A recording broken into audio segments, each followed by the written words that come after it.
On the subject of SNL, and it's sweet when you took over for Norm, and Gilbert and I haven't said anything. Gilbert, I don't know. Have you spoken publicly since Norm passed about him, Gil? I don't know if we haven't said anything on this show, which we would like to do now. You both knew him well, but the bartender speech when you took over, and obviously it was a very awkward period for you. Oh God! To be stepping into that role, and also a friend's job. Yes, yeah. It was like we lived in the same building too. You know how you go to your favorite bar, and your local bartender isn't there? You ask, "Where's Jeff?" Jeff no longer works here. I'm Steve. And you're thinking, "Hey, who's this idiot? I like Jeff." But you still want your drink? And even though Steve doesn't mix your drink the same way you're used to, like Jeff, you still like the bar. You don't have to go to a different bar. And even Steve might feel kind of bad because Jeff trained him. Did he ever say anything to you about that? Did he ever give you a blessing? He was so he was so classy in not saying anything. Yeah. You know what I mean? Yeah. So that's all. You have that great "I'm Steve, what can I get you?" Yeah. The bartender piece. Well, I'm Steve. What can I get you?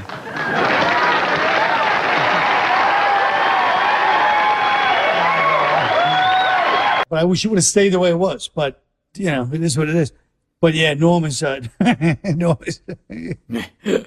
he's so funny. He was so distinctively funny. Nobody liked him, really. No, he had his own thing. You know what I mean? He was just very, like Gilbert. I mean, they just have their own, they march to their own drummer, even in a business where everybody marches to their own drummer. They both have that, idiosyncratic thing where it just be like, this is how I am, and that's it. And it's great. But, you have to tune to their frequency. It's not like you can just, You know what's funny about that first update you did? Here's Norm being fired, as we all know, by Don Ohlmeyer, right? Because of cutting too close to the bone with the OJ jokes. When in fact he was doing a public service by telling those OJ jokes. And I'm watching you do your first update. There's an OJ joke. It's like the third joke. Yeah. In the February issue of Esquire magazine, O.J. Simpson said that if I had killed Nicole, it would have been because I loved her very much. And then he said, and if I had killed Ron Goldman, it would have been because he accidentally witnessed me loving Nicole very much. Somebody should buy this guy a John Gray book, all right? You shook his hand once? O.J.? Getting out of a car? Well, he was getting out of a limo? He was getting out of a limo middle of the afternoon. And I have no psychic energy. I've never had those kinds of things, But for whatever reason, this was in an afternoon. He's getting out of a limo with a girl. It's spring break. It's packed with people. It's Florida. And they're like, "Hey, do you want to meet OJ?" I go, "Yeah, OJ, he's greatest running back of all time. Great, charming movie star." I shake his hand. He shakes my hand. And he's not even looking at me. He's looking past me. And he shakes my hand. And I felt like a jolt of, evil. I swear to God. It's like the Dead Zone. That's what it was like. That's what it was like. And I was like, that was weird, OJ. I love OJ. Well, that was weird energy, Wow. So you picked up on something. I feel like I did, It's, of course, in retrospect, but I remember telling people at the time, so. I was also fond of, going back to your SNL bits, Colin Quinn Explains the New York Times. Yeah, that was a good one. And the St. Pat's editorial and Joe Blow. You look like you were having fun, and the best stuff is you and Norm together. That's right. That's right. There's obviously an affection that comes across on the screen. Yes, yeah, and that was the early days of it. It was great. I'm sorry we never managed to get him here. We tried, and for whatever reason, he was as elusive as you. He's more elusive. He's like, he was. I love to do it. I'd love to. You're like, "Oh, good. How about next week?" "Yes. What day?" And you're like, "Okay." Yeah. He's like, "All right, call him and we'll set it up. Next week is perfect because I'm doing this." And you're like, "Hey, I'll say Norm." Years later, "What happened?" "What?" Yeah. "I thought I was going to come on your show. What happened?" It's like, "Oh, Jesus, Norm." Well, like you say, march to his own drum. Yeah.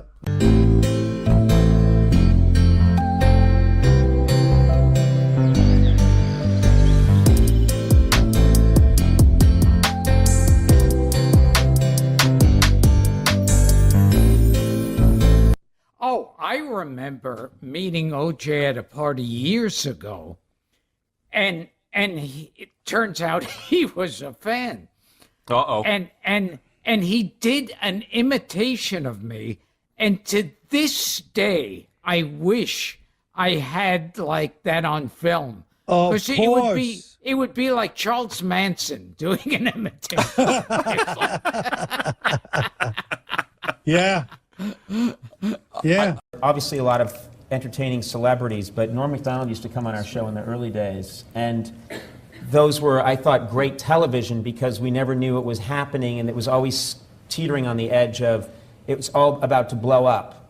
It's all about to fail, and it would always end brilliantly. And then he stopped coming around, and it was just a period that passed. And I was always sad about that because I thought we're a very celebrity-conscious age, and people always think that the best guests are the biggest celebrities. Sometimes, the best guests are these people that you have a weird connection with, and it's compelling television. People see and they talk to me about it later on. Like I'll be out in the world walking around, and people will say, "I saw that when you were with Harlan or when you were with Norm or with Will, and that really got wild and crazy in a way that they don't see on television now." Have you, over the years, who are some of the people who have been your go-to people? That I just remember Dave in his early years had Terry Garr and he had Sandra Bernhard. Yes. And they were kind of magic together. Who are your... I had so many people. Norm Macdonald was this person who would come, you all know Norm Macdonald, but Norm Macdonald, when we'd have him on in the early days, to this day I've never interviewed anybody like Norm Macdonald. Who was the best guest that you've ever interviewed, and who was the worst? I love Will Ferrell. I also love Norm Macdonald because he comes on and his stories are all invented. None of them are real. They're all old farmers' daughters jokes. And he pretends he'll come on. I'll say, "What's up, Norm?" He'd be like, the other day I was walking down the road and a pirate comes up to, I'm like, "What?" Yeah, a pirate comes along, and he's got 3 pigs with him. One of them is wearing a hat, one's got a pipe, and then it's just a complete waste of everybody's time that's absolutely delightful and hilarious. And so I love him. Your favorite guests are always like the Bill Burr, Norm Macdonald. Yes. This might go off the rails really fast. I type of guys. Norm Macdonald, one of the great talk show guests of all time. He invented something that Norm Macdonald invented this amazing thing that I've never seen anybody do before or since. It's kind of like he split the atom. It was that revolutionary. Norm would come on and he would, instead of telling you a real story, like if I had you on the show and you're like, "Hey, Bill, tell me, and remember I was living in Chestnut Hill once," and you would tell a real story about what happened to you in your life. Norm tells old jokes as stories that happened to him. Yeah. So I'd be like, "Norm, what are you up to?" And I mean really old jokes from like the 1920s. And he'd be like, "Well, Conan, I don't know if you're aware that I purchased a farm, Conan." I'd be like, "Really? You purchased a..." Yeah, I purchased a farm. Of course, I have 3 daughters." And I'm like, "You have 3 daughters?" "Yeah, I have 3 daughters on the farm. One very attractive, one not as attractive, and of course the third not, well, she's ugly, Conan. She's ugly." And I'd be like, Well, one day, this traveling salesman comes to the farm, and he says, Now, Norm, I tell you. And then it's like he's telling an old traveling salesman joke. Yeah. But But about halfway through where it's going. I usually know. I know kind of what he's doing. I'm laughing that he has the balls to do this. I'm laughing at the audacity. So I don't even care if this joke lands or not.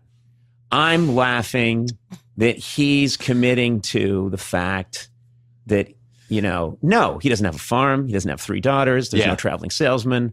But he doesn't care in a way that is exhilarating and scary at the same time. Do you know what I mean? Yeah. And plus, he probably has some people in the audience who are taking completely seriously, right? Yes. Yeah. He's got some people thinking. We call them tourists. Yes, we call them. They're usually from San Bernardino. Well, Norm had the greatest talk show moment in the history of talk shows with Courtney Thorne-Smith. That was epic. That was so great. And it's funny because it's lived on. Who knew that we were going to have YouTube eventually? You know where what? we could just queue it up on command. God bless YouTube. I had no idea when those things were happening. I thought, we're talking 1993, 94. When those things were happening, I thought,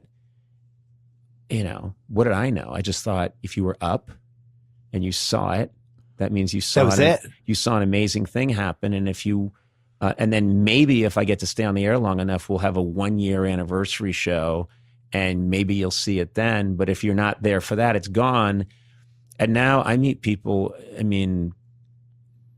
that around the world that will say, "Oh, I just saw that thing with you and Norm and Courtney Thorne-Smith." And I'll think, that was a moment of my life when I was 30. Yeah. And I'm like 85 now. Like, how is that possible?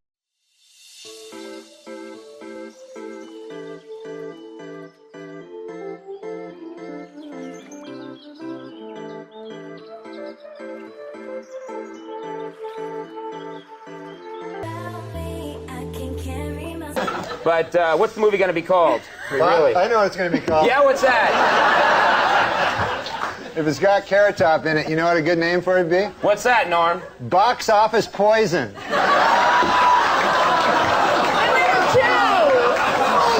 it. What about my career? Courtney Thorne-Smith, the girl sitting to your left, is in the movie. I'm going to go see it for closure. There's this movie coming out. Yes. Title undetermined at this point. Chairman of the board.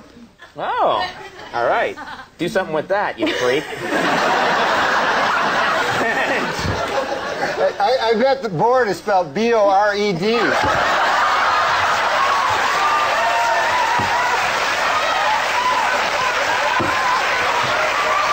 I will have a few words with my trusty sidekick, Adam Egan.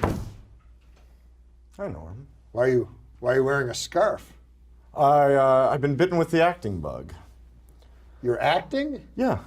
I think that some producers saw my work that I've been doing here on the show, and I've been cast in a film. You're in a film? Yes. A film? Yep. I actually brought a clip. Well, you brought a clip? I brought a clip. I'd love to show it. That's incredible. And yeah, sure. We can show your clip. Well, let's roll the clip. Okay, let's take a look.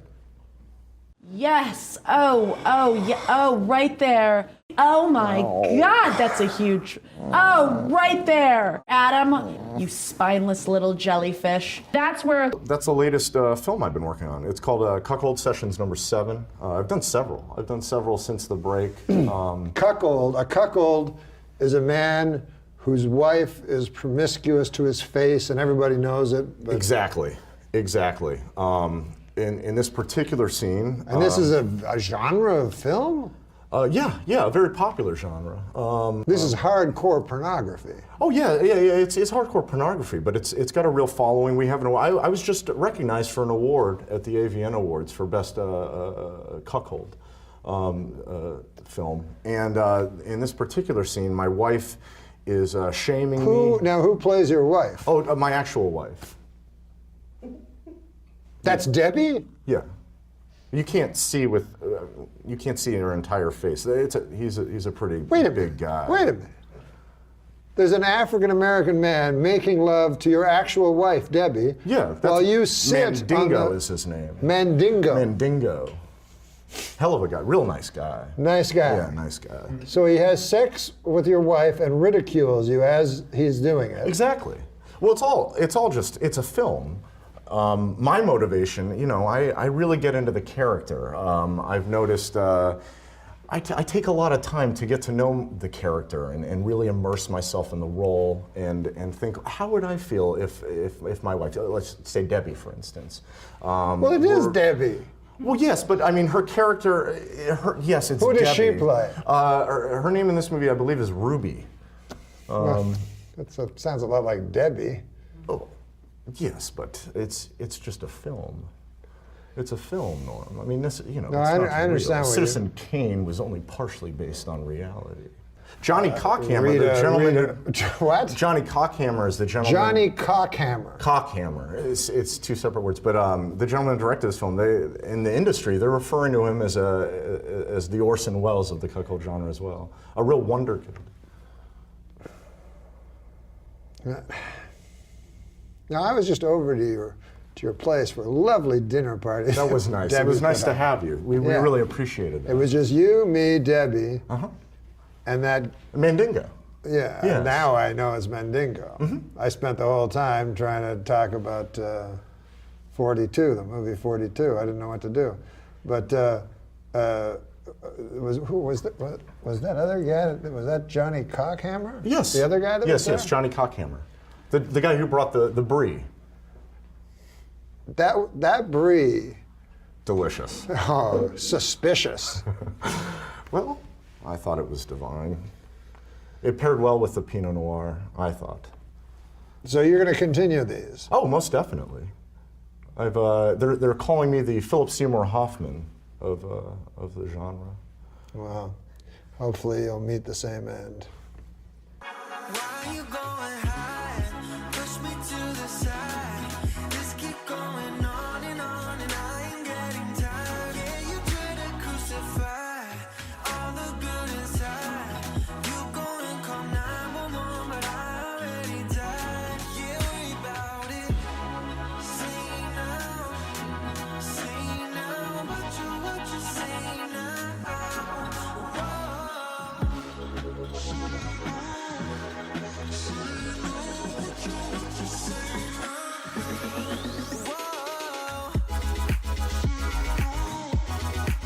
The kind of porn this guy enjoys the best. So we covered it. Yeah. Cuckold porn. Oh, he stands there and watches someone fuck his girl. Yeah, someone of a different race. Is it always? Is that what it means? Very traditional way. Yeah. Traditional way. I didn't know. I didn't. Well, where did you get that voice? I don't know. It scares me at times. Sometimes it's comforting. But I never knew what cuckold meant. I just click on it. We are living in a golden age. I go, can we just tell people we went in the behind and we don't have to really do it? The behind. I'm trying to clean up your fucking show. We're living in a golden age of Adam masturbating to interracial granny porn. I told you that one in confidence. That's fine. Norm used to say the same thing to me every time, and it made me laugh every single time he'd see me. He'd walk up and he'd go, don't tell me, don't tell me, don't tell me. You're on a show. And it's a big show, but don't tell me, don't tell me. And your last name's Collier. Hold on, don't tell me, don't tell me. It's a show, and you're on with some kids, and that's it. That's all I got. Your name's Collier, right? Every time he would say the same thing to me, and it made me laugh because I know I'd seen Norm coming, and I'd go, "Here he goes." He said, "Don't tell me." And as soon as he said, "Don't tell me," I just couldn't stop laughing. I'm scared of letting go, go. I'm scared of letting go, go. I'm scared of letting go, go. I'm scared of letting go of everything in the past. I'm scared of letting. You know him as Super Dave Osborne, but we've been brothers our whole lives. People don't realize our last name is actually Einstein. So Dave Einstein, Bob Einstein, you're Dave, I'm all right. Bob, what are your memories of Dad and the radio show? Because Mom didn't think it was funny. And Our father was a wonderful man. He was the first man that I ever saw actually going to work with banana peels actually in his slippers. It was a wonderful, wonderful trick. I tried it years later. It never worked for me. That was the brilliance of our father. You kept falling down. I did. Yeah. Yes, it was just He one could of those, ride a bike with the bananas in his slippers. He could do anything with bananas, and that was what our mother loved about him. I always thought it was the cheese. I thought she loved the cheese. Well, she did. She loved cheese. She loved bananas. She loved cheese on bananas, and I think that is one of those moments that I really don't want to touch. That's really I think, between our parents. You're probably right. Hey, what about this? Super Dave has been on the phone with me. Super Dave backstage. Osborne? The great Super Dave Osborne. Yes. And he's been on the phone while I'm trying to get ready to come out here. Yes, he keeps phoning me. That's what he does. And he goes, this is what you do. You walk out. You're wearing a pompadour. You just look at Jimmy. You don't say a thing for 5 minutes. This is why we never invite him back anymore. He says, let me ask you a question. It's 4th down and 1. You're at the 1 yard line. You have the choice. You can head it to O.J. Simpson, Jim Brown, or Emmett Smith. I'd go with Rosie O'Donnell.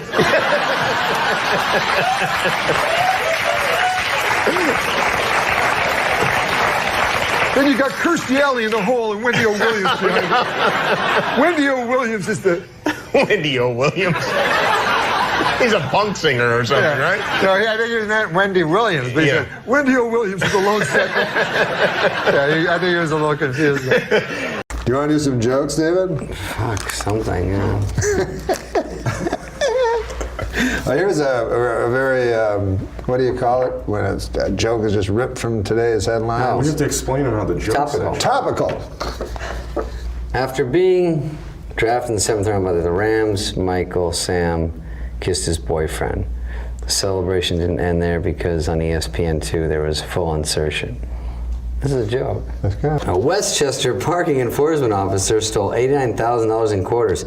How much laundry does this guy need to do? No, this is a good performing joke.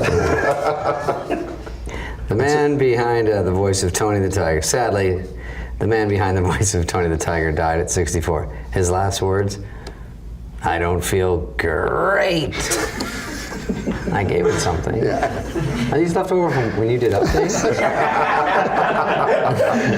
We are living in a golden age. I go, can we just tell people we went on the behind and we don't have to really do it? The behind. I'm trying to clean up your fucking show. We're living in a golden age of Adam masturbating to interracial granny porn.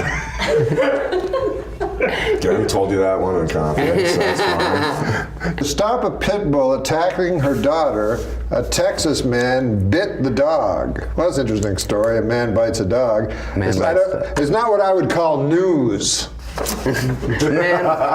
Man bites dog? Yeah. It used to be dog bites man, right? Yeah. Is that the joke? Yeah. I don't get this. I don't get it, really. Do you write these for real? Do these come from the fucking YouTube subscribers or whatever?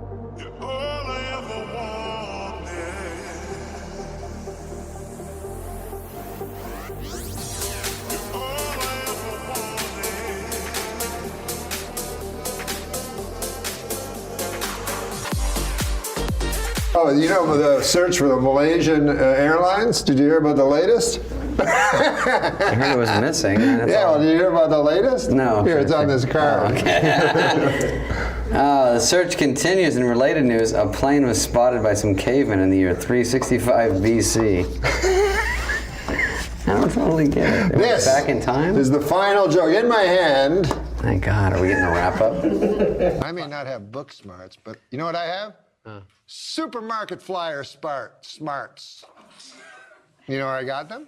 From reading a lot of supermarket flyers. That can't be one of the jokes, is it? Jesus. Dude. Did you ever think? I smell a mass firing. Is this going to go down as a test show? No. You better fucking air it. Listen, did you ever think that I wanted to... Jesus Christ. Test show, test show. Final joke. It's growing on me. From David Spade, a man in Chippewa. A man in Chippewa. Did you help me like well, that just one? A man in Chippewa allowed a hyena to eat his penis after being told by a witch doctor it would help him become rich. Is it me or does it sound like that hyena and witch doctor were in cahoots? That's pretty. I'm glad you saved that for that. And then when I see your stand-up periodically, I go out, well, God rest his soul, Norm. But remember you and I and Norm recently. Oh, that was the last time I saw Norm. That for sure. Yeah, I mean, maybe me too, because he wouldn't during Corona, he didn't say what was going on. So he just say, I can meet in a week. And I go, all right, we'll go to this restaurant. Outside? I go, no, I mean, you can come to my house. There.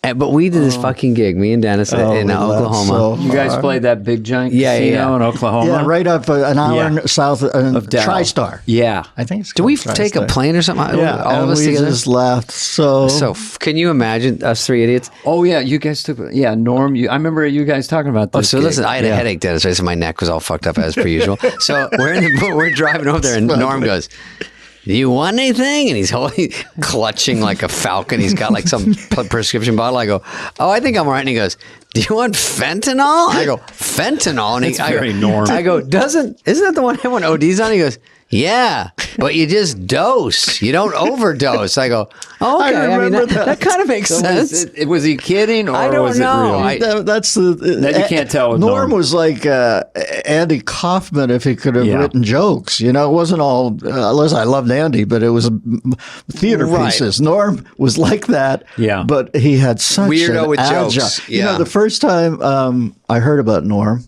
was I was doing HBO. No, I had a talk show that was syndicated. Oh yeah, and somebody said that there was a new kid from Canada, and they had glimpsed him at the Improv.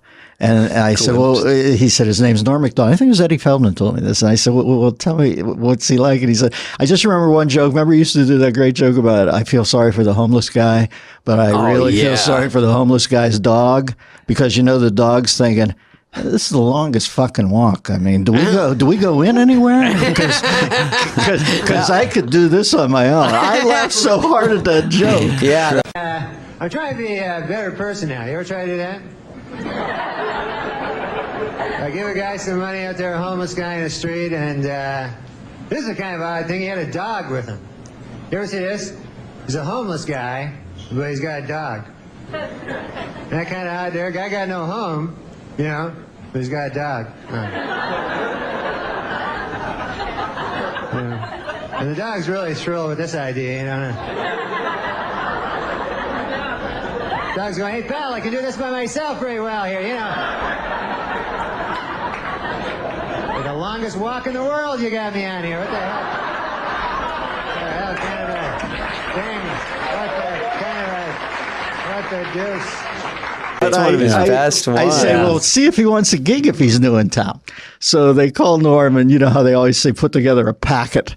And this made me laugh. This is the midwife joke that makes me laugh. And he says, Norm says he won't do packets. And that word sounds so, it's so it funny. sounds grim, like you're a taskmaster when you say, I want a packet of jokes. He said, but I'll send one joke and you can make a determination. So he said, remember the joke he did about Dahmer, where he essentially reads the UPI wire copy of the Jeffrey Dahmer trial, and it's so grim. I mean, it could not be grimmer. It's like Hieronymus Bosch sort of, and he disemboweled the young boy and ate the entrails, you know, all that stuff. And it gets to the end of the joke, and Norm says, in his defense, Dahmer said he started it.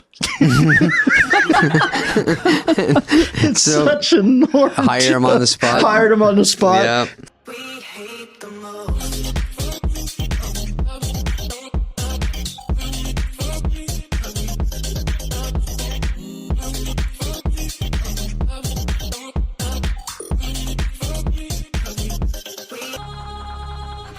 Serial killer Jeffrey Dahmer was attacked and killed by another inmate this week.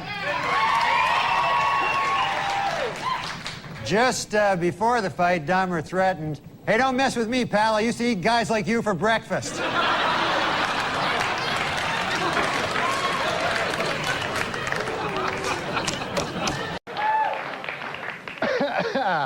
Sorry about that.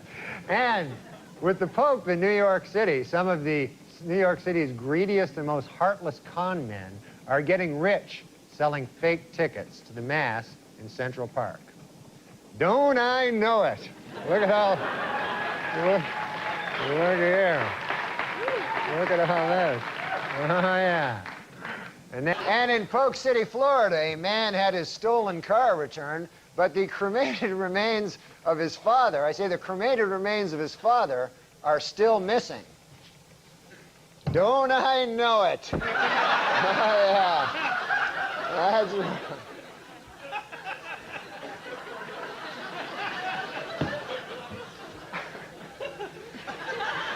A Minnesota man is being sued by a woman who claims that he promised to marry her, but called off to the wedding after he convinced her brother to give him a kidney. Don't I know it?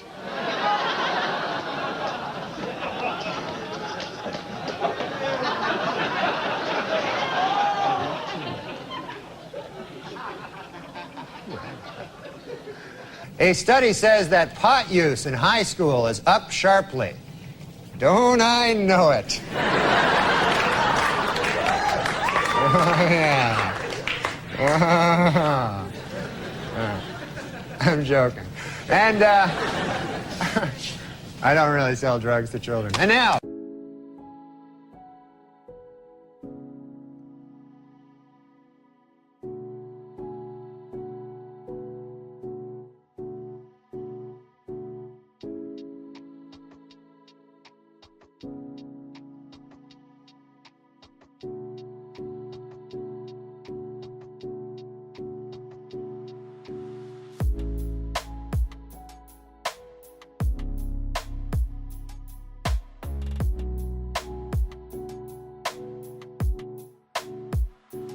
Oh, hi.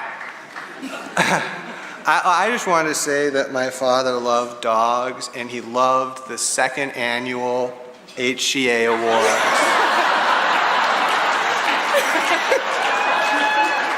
and that ever since he was a kid in the Ottawa Valley, he always wanted to win a second annual HCA Awards, and also to have a dog.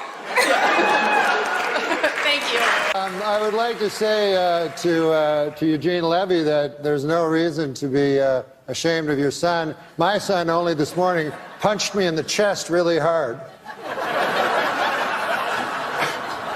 Are those your jokes that you wrote today? Yep. Okay. Been cracking them out. Okay. I am going to prove something right now. Read the jokes to me. I'm on a seafood diet. I see food, and if it's a fish, I eat it. Meta. Yeah. So. I hate meta. Wait, well, we'll get a shot of the fire in a minute. Your two sons are here tonight. This is a very, this is great. I wasn't sure if they wanted to be on the show or not. Those are your two sons are here tonight. This is a real fun. I'm glad you guys finally made it up here too. This is great. Yeah, you guys gotta come up here more often. Should. Absolutely. Party. Yeah, this is good. Now, Norm, yeah, are you going to bring your twins up more often? Oh, here now? Yeah, they can come out if they want. Yeah. You They'll mean come on the show? do a sketch or something? Well, no, I was just saying in the future. Sure. But if they No, want they to can come do on it right now. now. Yeah, sure. Do they want to come See on? if we get up and give them the links. You guys don't have to leave, though. You guys No, can leave. We'll be here. We'll be in the audience. Okay. They're going to do a sketch? Off the camera, and I don't know what this is. Oh, yeah. Okay, here we go. Ladies and gentlemen, we are live on the internet right now. We're I should hold the box. trading seats here. Norm's twins are Dylan and Dylan. Dylan, yes. Yeah. Creative with the naming. How you doing, Dylan? Good. How are you? How are you? Wait, is that going to work? I don't know. I don't know what this is. Take a handheld. Okay, there you There we go. Here we go. You're Dylan and Dylan. Dylan and Dylan. Yeah. You're both named Dylan. Yeah. Both named Dylan. Okay, good. Oh, well, thank you. Well, this is great. Yeah. So, both named Dylan, really? Yeah. Very good. Oh, that's good. And you've never been up to the show before? No. Yeah. First time. We got to see Conan and this tonight. This is a lot of fun. Double header. Yeah. And you guys have been to my hometown of Ottawa. You have? I have. Yeah. Yeah. It's because we're from Ottawa. You know, your father and I grew up maybe only 10 blocks away from each other in Gloucester. Gloucester? He grew up on Jasper, and I grew up on Monson. Those were your streets? If you look on your Google Earth, Jasper and Monson and Beacon Hill are not too far away from each other. Did you have a lot of play dates? No, because we didn't know each other when we were kids. We didn't know each other when we were kids. But then when I was about 15 years old, I started going down to the Yuck Yucks, and Dad was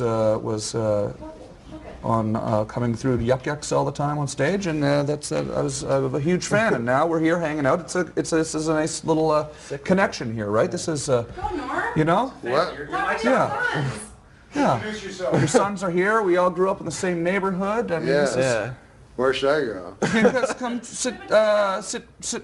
You sit right here in the middle, Dylan. You sit right in the middle, and Norm, you sit down right here. Yeah, just like this. Why do I have this big giant mic? Okay. Yeah. And look who we have. We have a caller here. That's Over all here. right. I don't want. We have a caller. We have Cody on the air as well. Oh, Cody looks interesting. There's a chair for you if you want there too. Oh, you sit on that. Really? That's pretty good. Where'd Steve go? He doesn't want to. He gave up. I don't have any kids here. Cody, do you have a question for Norm and his sons? These broken pieces I hold in my hands don't have a chance to mend at all. Before they get thrown into chaos again, I try to pretend I'm whole enough to stand in this world so What are the best things in your life right now? The best thing is my son. And my son being happy. Ah. Yeah. How old is your son? He's, 10, 15? You liar! He's 6. He's a 6-year-old. You had sex in the last 10 years. No, my son's 16 years old. He's 6. No, he's 16 years old. He's 16. Yeah. So is he a confidant? Do you call him and, do you ever share personal, trials and tribulations and triumphs? I would never do that to a child. He's 16. Well, I mean, As you have said, he can't be a child forever. When are you going to put the hard realities of life on him? Well, that's an interesting question. That is an interesting question because I actually have love for my son. Yes. Like deep, of course. Deep love. He's your son. And so I don't want to damage him with the way you were damaged. With the harsh realities. Damaged? No, I had a great. No, but I don't want to damage him with any viewpoints I may have because he's not ready yet for reality. I think children aren't ready for reality for a while. But I do tell them that education is pointless and things like that. What does his mother say? She thinks that he should go to college and stuff. Yeah. Yeah. He should. And you're Not like, everyone can grow up don't and be waste a your comedian. money. Yeah, I'm saying it's just arbitrary nonsense. I tell him even the classes he takes now, it's just ridiculous. That algebra has no meaning and none unless of this stuff he becomes an engineer. Well, unless he becomes. Do you have no hope for this child? Unless he becomes a math professor. But I mean, you think it's a coincidence that they have 6 subjects out of 10 billion that they teach in school? And then you just pick one of the 10 billion to focus on. No, you have to. You need they don't basic teach you 10 math. billion. You need basic language. It's lovely when the school has art or music, which none of them do anymore. A little PE to keep us from getting fat. I mean, come on. Yeah, no, they have a little some good science, ones. some of the basic science stuff. Sure, they do. Of course, they do. No, I tell him if he wants to go to college, he should have a goal, to be. He can't. He's 16. No kid at 16 has a goal. Their goal is to be a rock star. Or have sex. Well, right. I mean, that's actually the goal. Does he want to have sex? Or did you tell him, don't bother with that? There's nothing for you in that. It's just repetitive. It's over and over. Same thing. Discuss something like that with him. I hold him in too high esteem to discuss it. We're super short on time. I've already missed my traffic thing. I'm fascinated. I don't know whether to slap you or hug you. Like, seriously, I feel like someone needs to shake you and knock some sense into you. We are going to take a short break. Or maybe you. What? Maybe you. Knock sense into me? No, I'm doing fine. I'm good over here. Oh, me too. No, you're not. I'm telling you. I know from broken people, Norm MacDonald. Hey, Mr. Thornton, man. How did you come to be on that episode of Norm MacDonald Live? Had you met him before, or what the heck? How did that happen? How'd it come about?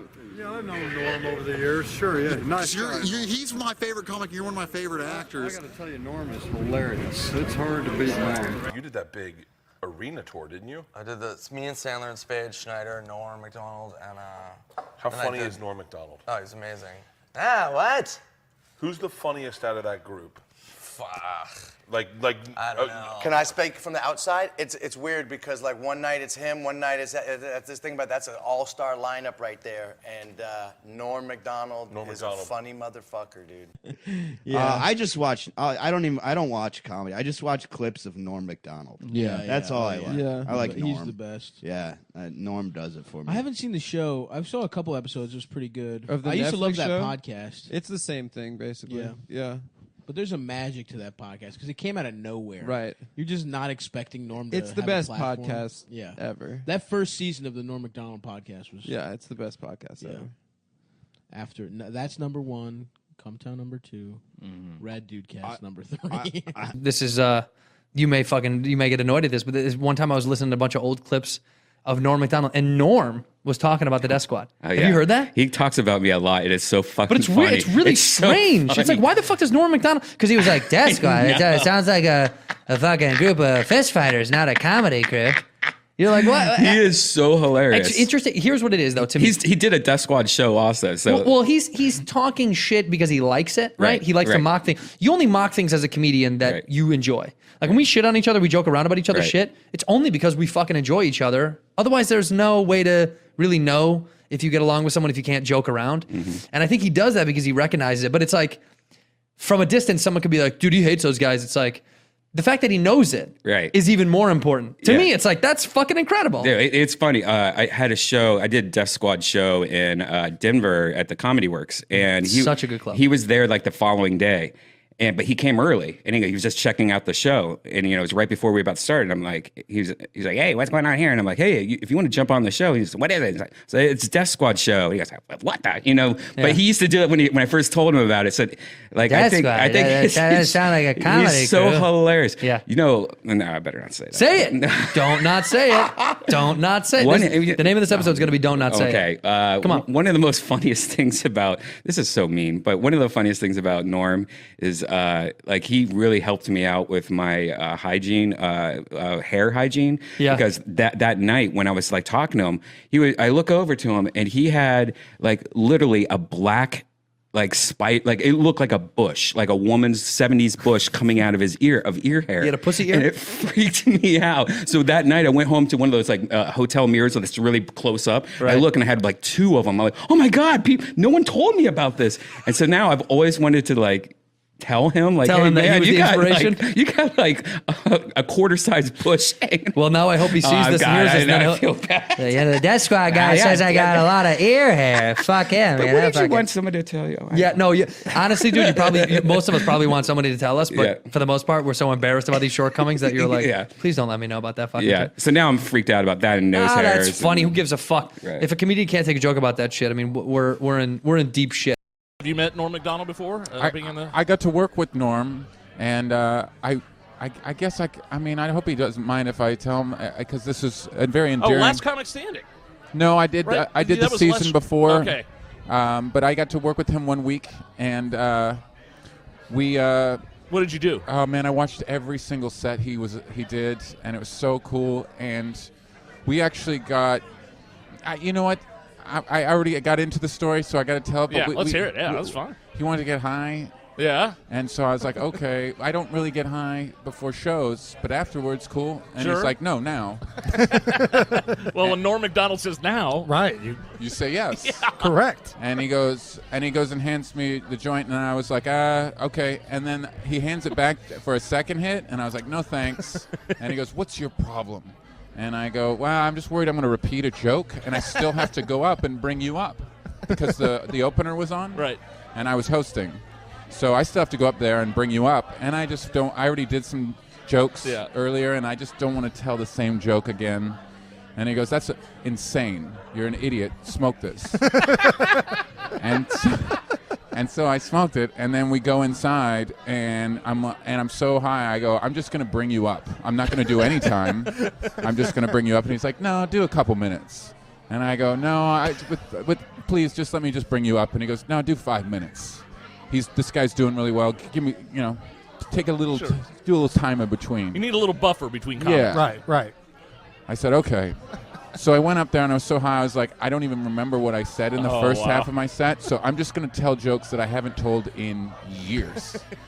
And when I told a joke, so you told the audience, you let the audience in on the fact that you had been. no, the audience didn't know. They didn't so know. I would just tell. Okay. Oh, so you just said that to yourself. I'm just going to do jokes I haven't done in 5 years. Yes, Okay. and I walked on stage and I would tell a joke, and then I would watch the audience, and if they laughed, I would relax and go, okay, that one down. And I did that the whole set. It was horrible.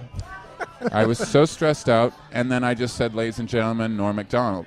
And I look over to my right, and there he is walking the opposite way. and the feature turned him around and pointed him to the stage. Over here, Norm. That's Norm. how high we got by accident. By accident, like you tripped on a joint. Right. But I mean, I love the peer pressure from Norm, though. That's awesome. It's like a high school, middle school, all over again. And he's my hero, so Yeah. I just, for me, I was a little worried about him. But then he walked on stage and he opened it up with this great bit, and he was crushing. Right. He was destroying, and then he got the light, and then he started to wrap it up, and he started to tell the joke he opened with, and I started to freak out. Like I was like, oh no.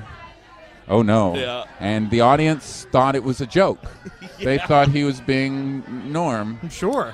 But when he delivered the punchline, and it was the same punchline, they realized he had just forgotten his joke, and they didn't laugh. They felt a little betrayed, and he walked off stage in complete confusion. And That bit usually kills. and then the feature goes, "You told the same joke twice, you idiot." And he goes, no. And then he looks at me and he goes, this is your fault. And I never got to work with them again. That was the last time I worked with Norm. But you know what? With Norm MacDonald, though, that's Norm. He's so irreverent that You'd almost expect it. He can do that. Yeah. And all this, that's a bit in itself. I mean, look at the cauliflower joke he did on the roast of Bob Saget. Yeah. That bit, he purposely went up there on that roast and bombed on purpose. Yeah. And it was genius. Yeah. And have you heard that bit? Watch Norm MacDonald roast. Yeah. Who was he roasting? It was Bob Saget. Bob Saget. Your head looks like a cauliflower or something like. I'm not going to do the bit, but yeah, go back and. New songs on the radio sounding fake. Friends and Genesis for better anyway.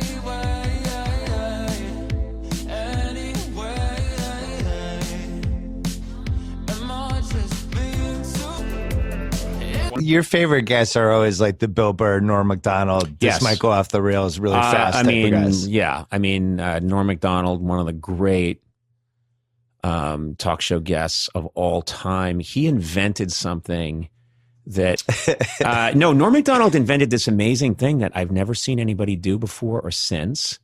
It's kind of like he split the atom. It was that revolutionary. Norm would come on and he would, instead of telling you a real story, like if I had you on the show and you're like, hey, Bill, tell me, well, and remember I was living in Chestnut Hill once, and you would tell a real story about what happened to you in your life. Norm tells old jokes as stories that happened to him. Yeah. So I'd be like, Norm, what are you up to? And I mean, really old jokes from like the 1920s. And he'd be like, well, Conan, I don't know if you're aware that I purchased a farm, Conan. I'd be like, really? You purchased? Yeah. I purchased a farm. Of course, I have 3 daughters.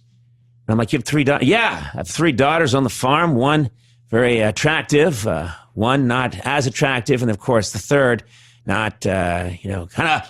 Well, she's ugly, Conan. She's ugly. And I'd be like, Well, one day this traveling salesman comes to the farm. And he says, now, Norm, I tell you. And then it's like he's telling an old traveling salesman joke. Yeah. But about halfway through where it's going. I mean, I usually know. I know kind of what he's doing. I'm laughing that he has the balls to do this. I'm laughing at the audacity. So I don't even care if this joke lands or not. I'm laughing that he's committing to the fact that, no, he doesn't have a farm. He doesn't have 3 daughters. There's no traveling salesman. But he doesn't care in a way that is exhilarating and scary at the same time. Do you know what I mean? Yeah. And plus, he probably has some people in the audience who are taking completely seriously, right? Yes. Yeah. He's got some people thinking. We call them tourists. Yes, we call them. They're usually from San Bernardino. Well, Norm had the greatest talk show moment in the history of talk shows with Courtney Thorne Smith. That was epic. That was so great. And it's funny because it's lived on. Who knew that we were going to have YouTube eventually? You know where what? we could just queue it up on command. God bless YouTube. I had no idea when those things were happening. I thought, we're talking 1993, 94. When those things were happening, I thought, what did I know? I just thought if you were up and you saw it, that means you saw You saw an amazing thing happen. And if you, and then maybe if I get to stay on the air long enough, we'll have a 1-year anniversary show, and maybe you'll see it then. But if you're not there for that, it's gone. And now I meet people,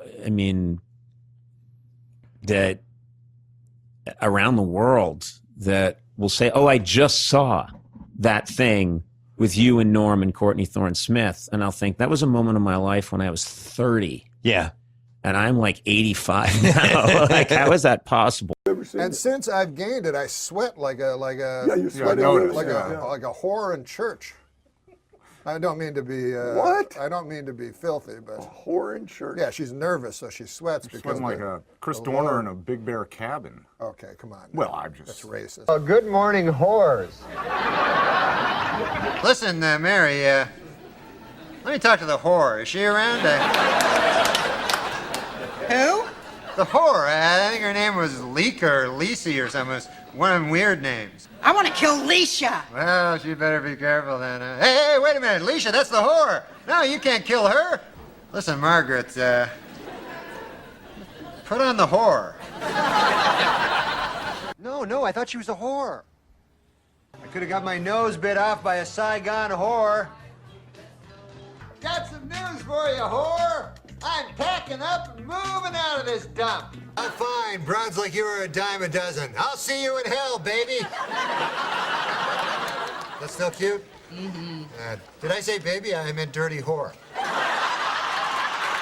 Hey, Shelley. Shelley, don't forget that old saying about firemen. Don't be such a huge whore. Well, yeah, but you get the idea, right? That she was a huge whore?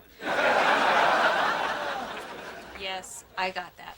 She also said, don't fall for any old whore like your daddy did.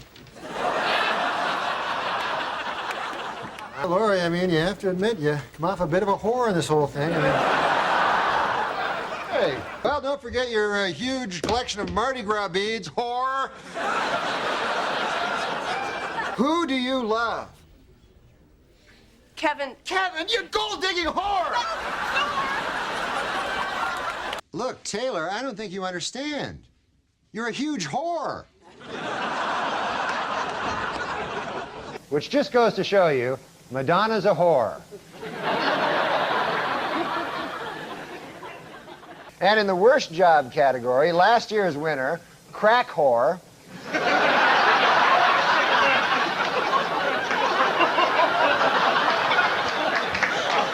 has lost its spot. The new worst job is assistant crack whore.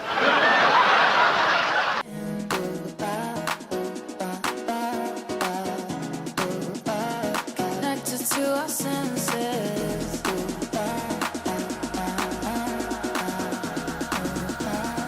Found a way to let you in. We share. There's only one occupation where the person does not keep his job when he wins the lottery. You know what that occupation is? No. Crack whore. That was amazing. You pulled it out. I was worried about you for a minute. I thought you were in deep trouble. I thought you might get backed into a corner, have a lot more pressure on you, and then not have anything. I know. But the pitch came in low and towards the middle, and you put it out of the park. No, I didn't. What are you talking about? When people hear crack whore, they just start laughing. That's just the reaction people have. It's got birds fly in and sing a song. Crack whore. Jada, I love you. G.I. Jane 2, can't wait to see it. All right?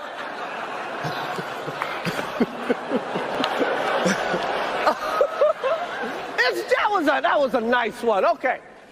I'm out here. Uh-oh, Richard. Oh, wow. Wow. Will Smith. Go into those, you know. What was your thing? Goodwill Smith? How'd that one go? I was just, it's, you know, it's, on Mad TV, they would often like parodies. combine two things. I So, pitched a thing called Goodwill Smith. Goodwill Smith, and he worked at an all-black college, and you know the the problem on the blackboard that no one could solve was 2 + 2. Then Will Smith plays a janitor who puts a 4, and they go, "Who solved it?" It took the professors 8 years to figure this one out.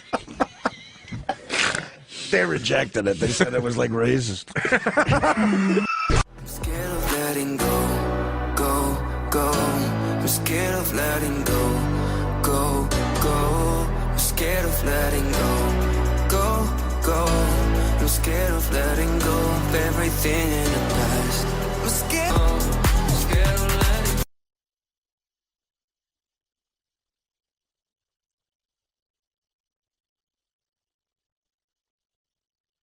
Okay. That was a greatest night in the history of television. Okay. Okay. Well, a big seller this holiday season is Michael Bolton's Christmas album, This Is the Time. Happy birthday, Jesus. Hope you like crap.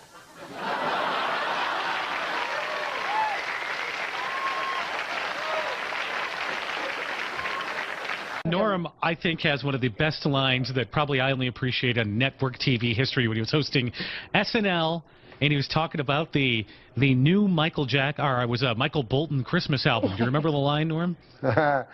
Happy birthday, Jesus. Hope you like crap. Kills me to this day. It was funny because that joke was originally supposed to be about Mariah Carey, but she had some boyfriend that was some crazy, dangerous guy, and everybody's afraid.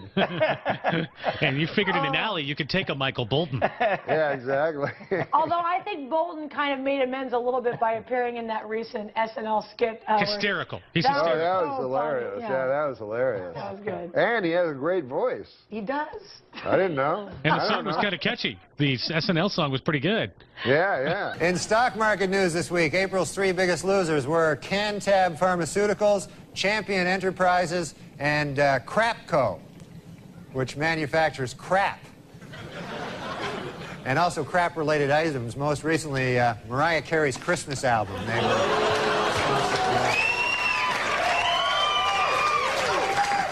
Kenny G has a Christmas album out this year. Hey, happy birthday, Jesus. Hope you like crap.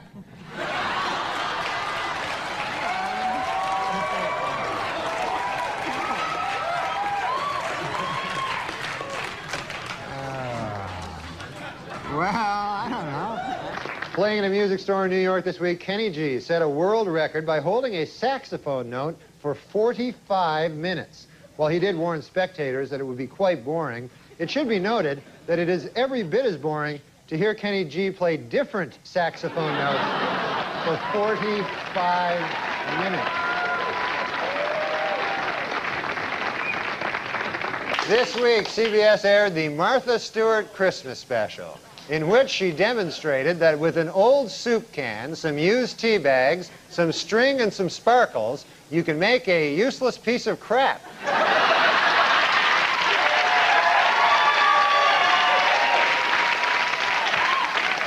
Martha Stewart is here, and she wanted me to tell you, don't let the busboys clear your table off tonight, because a little later Martha will come up here, and she's going to show us how to take those old discarded fish bones and make a beautiful birdhouse. So...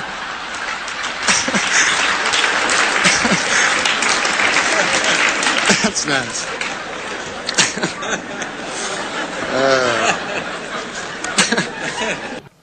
The New York Public Interest Research Group has unveiled its 10th annual list of dangerous toys for the upcoming Christmas season. Topping the list this year, baby's first circular saw.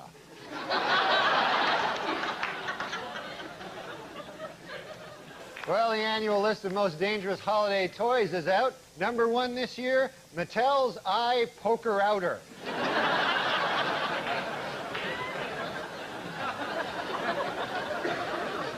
Well, the U.S. Safety Commission has issued a list of unsafe Christmas toys. Topping the list this year, Mattel's gasoline-powered sharp thing. And finally, the number 1 selling doll this Christmas is Tickle Me Elmo. And the least popular selling doll, you guessed it, Tickle Me Frank Stallone.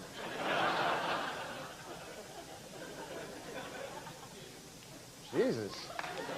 Scientists have created a genetically superior Christmas tree that will be taller, stronger, and tougher than other trees. One downside, if you don't like your presents, it will kill you.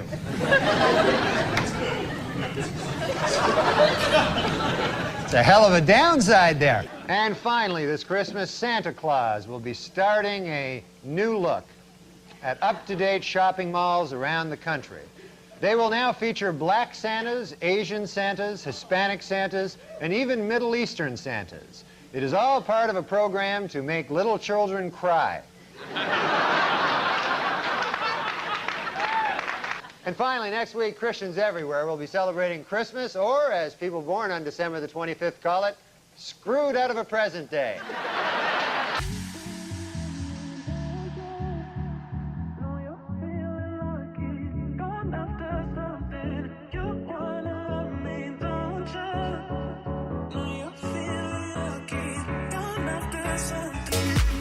Where are you going here? You're going to Cobb's in San Francisco. What do you like to do during the days in San Fran to unwind? Do you go? I just work on my ventriloquism. Oh, how's that going, Norm? It's going great, man. I thought Rusty and I would do a little holiday song for you. Oh, you're kidding me. Let me kick back here and put my feet up in front of the fire, you and Rusty. Which puppet is Rusty? Refresh me. Rusty's just my friend. You know, I'm having a lot of trouble with my cranky old man. I don't know if you remember old Alec Majerison, the virulent anti-Semite. Yeah, sure, I remember. What, are you kidding me? I have a plaque commemorating my first meeting. I'm trying to get rid of that guy because you know he's a Holocaust denier. That's no secret. He's an enthusiastic Holocaust denier, and I've had it up to here with this character. You know, the man, he's just a waste of wood. But I don't know what to do. One of my Jewish friends suggested that, why don't I just throw them in a fire and burn them? But I say 2 wrongs don't make a right. We're not here to talk about that. Let me get Rusty out here. Rusty, say hello to Dennis. Hey, Dennis, how are you? Hey, Rusty. What? Hi, Rusty. Hey, who's the dummy here, me or you? It's me. It sounds like it's you. I'm sorry, Rusty. Let me give you my man voice. Hey, Rusty, how are you doing? Yeah, dummy. Hey, come on now, Rusty. That's ridiculous. Calling Dennis Miller a dummy on his own radio program. No, can I jump in here for a second and tell you, here's how crazy Norm is. I'm sitting here believing that he actually has a puppet. Like, it's not enough for him to fake the puppet act on the radio and over the phone. You did pull out a puppet and have it on your arm right now, don't you? Of course I have my pal Rusty here. Yeah. What do you boys have planned for us today, Rusty, Norm? We're going to do a song, according to this dummy. Would you stop calling me that? You're the dummy. Now listen, we're going to do a song, a beautiful song.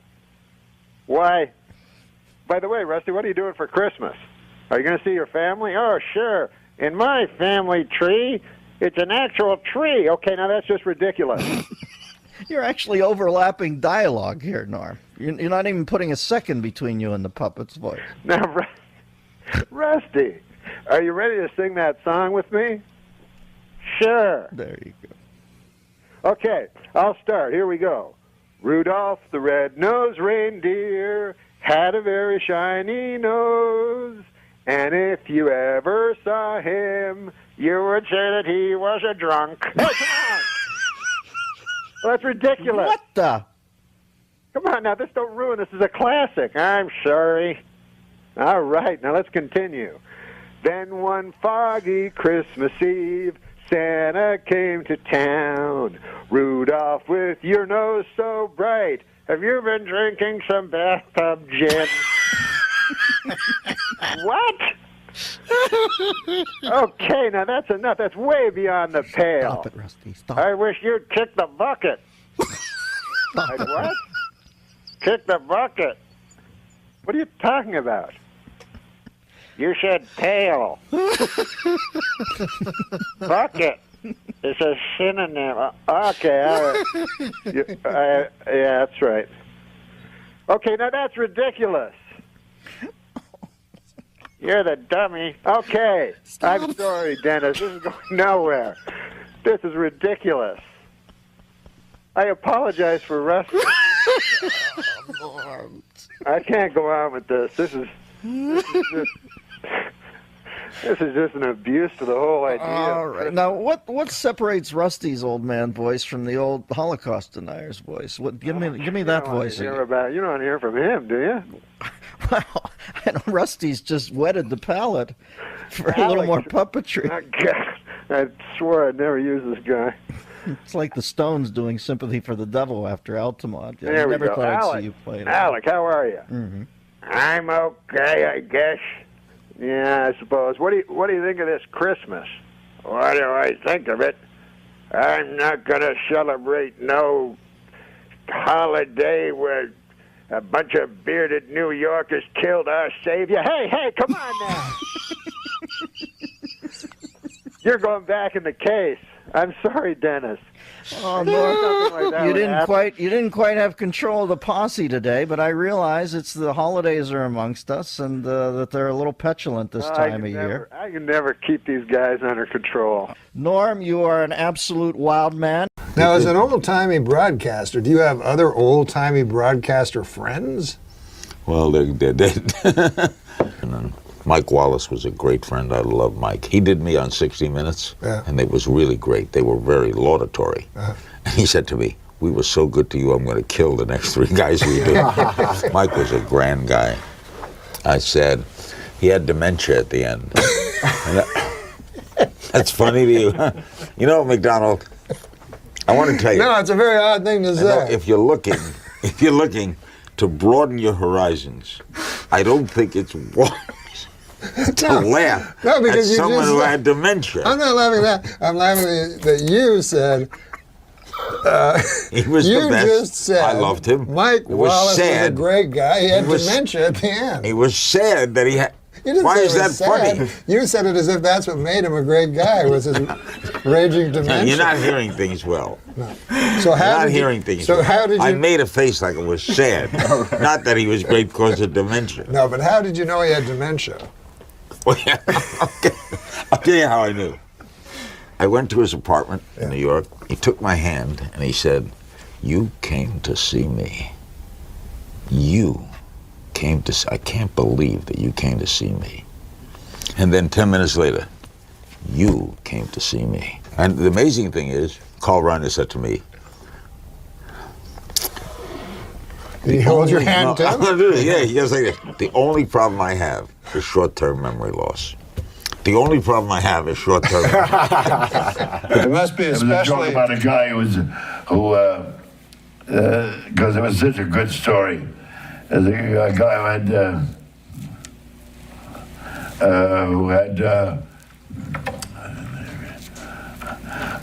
who had surgery, and I can't remember the joke. I can't either. And I did it last night. I remember the punchline. Yeah. Isn't that funny? What was the punchline? The punchline is reverse engineer this and thing. Monday morning, that man walked out of the hospital. And Thursday, he reached the parking lot. So I can't remember back up. Yeah. It's a hell of a punchline regardless. Yeah, it almost works by itself. We got jokes written on cards. Do you want to read them? How's your reading? I read well. You read well? Well, read this now. Why have you got that? Just to, you know. Just to fill in. Whenever we have great comedians on the show. What the hell is that joke now? I can't remember the... Say the punchline again. On Thursday, he reached the park. But Monday, he left And Monday morning. He left the building. Monday morning, He was allowed out of the hospital. He walked out of the, no. What the hell? Was that funny not to remember the joke? Yeah. And Thank God that guy that stole it from you remembers it. Gee whiz. Or it'd be lost to history. I can't remember the setup. Well, here, That's funny when the punch and you forget the setup. Yeah, that should be. Monday morning. He was.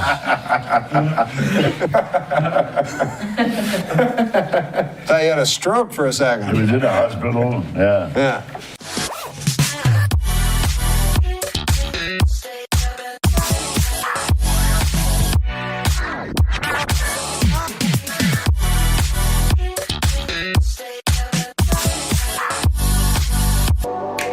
Yeah, but I remember things from 10 years ago like that. Yeah. Don't you you could remember things from childhood? Yes. I remember the street, walking down the street, remember my friends. You have terrible? Yeah, terrible. I had a good memory. He can remember like when he was a kid, but he can't remember murdering that prostitute last night. You can go to jail for that. It's a whole new law. I've been told. How old was she? I don't remember. No. If you don't remember, you're not going to convict you. Yeah. Interesting story I say this week is that right on Rikers Island they banned like 2 months ago they banned pornography, any porno magazines from the prison, you know, because I don't know why they did it, but they had a compromise. They're allowing one porno magazine. Only one? Only one. Yeah. Unfortunately, the porno magazine that they're putting in is Hairy Guy's Ass Illustrated. Really? Yeah. Well, if you're going to only allow one, I would think that's the one, you know, probably. It's a good magazine, though. It is a good, you know. It's not. It's not all just pictures of Hairy Guy's ass. The articles are good, actually. Yeah. I just read it for Hairy Guy's ass. Well, see, that's you, Andy. Just people are all different. He was telling me before the show last week he went to the Hairy Guy's Ass Mansion. It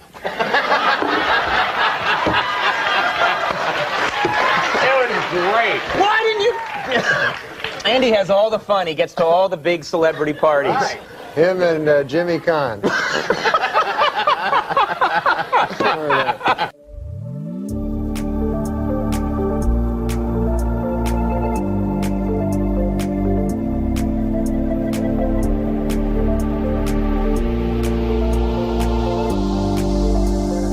Barbara Walters is planning to announce her retirement. What's next for Babs? Death. The old Norm MacDonald is back. Hey, Barbara Walters is retiring. I can understand why Barbara Walters is retiring. It must be exhausting occasionally appearing on The View. Right? We're fucking going on the road doing all kinds of shit. Yeah, doing her shit acts. Not you. Your act's good. It's pretty shitty. But she gets to sit there and just fucking talk. Yeah, just yap. The fuck. You ever been on that show? I've been on it so many times. You know, I'm against. Barbara Walters never listens to me. I have to talk to Sherry Shepard. Fortunately, we share views on dinosaurs. But I can never get that lady, the old lady. Like The View. How do you have a person on a show that believes the Earth is flat and men lived with dinosaurs, and you keep them on the show? But come on. What's your dream view? You mean the show, The View? Yeah. The Who guests? what 4 or 5 ladies would you want on there? Ooh, that's a great question. Susan Yeagley. That's your wife. You didn't even recognize her name. It's your betrothed. Betrothed.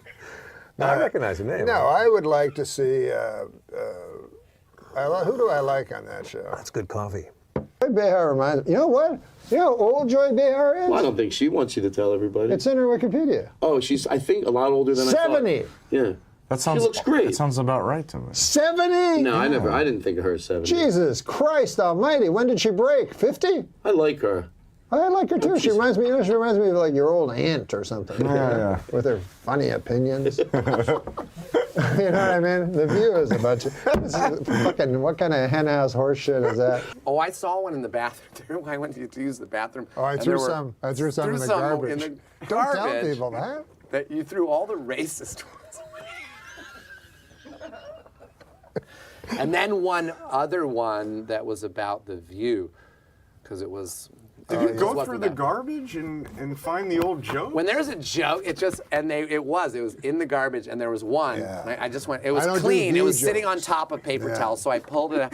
I read it, and then there was another one. I'm like, well, there's another one, and another one. There was like about 4 jokes. The one I remember was the View. Wait! I don't want to do view jokes because if you start a battle with Joy Behar, you're not going to win. No, you'll win easily. But read this one. read this one. Read this joke. I will, but why did you throw the one about the View away? That was the one I'm like, well, this one's kind of, it made me laugh. And I'm like, well, I wonder why. I didn't know you Because threw our them standards are so high that even that one didn't make it. You didn't think it was funny? I thought it was very funny, but not funny enough for Andy Dick. It's pretty funny. We're going Plus, to save I know it for next week for Big Fat Bruce Valanche.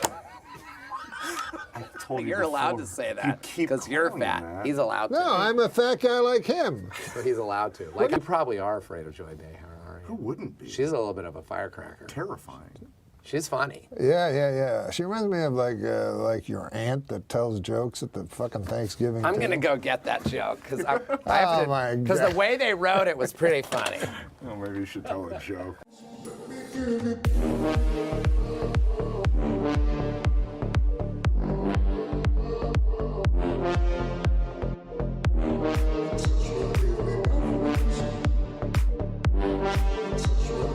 At the end there. Okay, now we'll see this joke.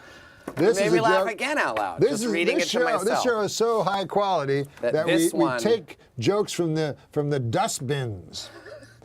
Well, you said that this is very funny, but not funny enough. Not funny enough for Andy Dick, I felt. Well, I thought it was fun. Well, I am a fan of The View because Sherry Shepherd is a good friend of mine. Sure. And I've been on The View a lot, which is weird. Yeah. Because I'm on The View. Daphne Aguilera was on The View. Oh, really? Did Daphne Aguilera, he didn't rub your cock on like... Okay, come on. This is what we're trying to get away from. Sorry. And by the way, every time I'm on The View, Barbara Walters will not be on The View. Is that right? Yeah, she won't be on it with me. And it has to be the pre-taped one. You know how they're live except for she won't do it. And they always have to do the pre-taped one. Filthy old bag. Barbara Walters announced that she's retiring from The View. Well, actually, she announced it 5 years ago, but no one could hear her over those yammering bitches. See? Amazing that worked after that giant buildup.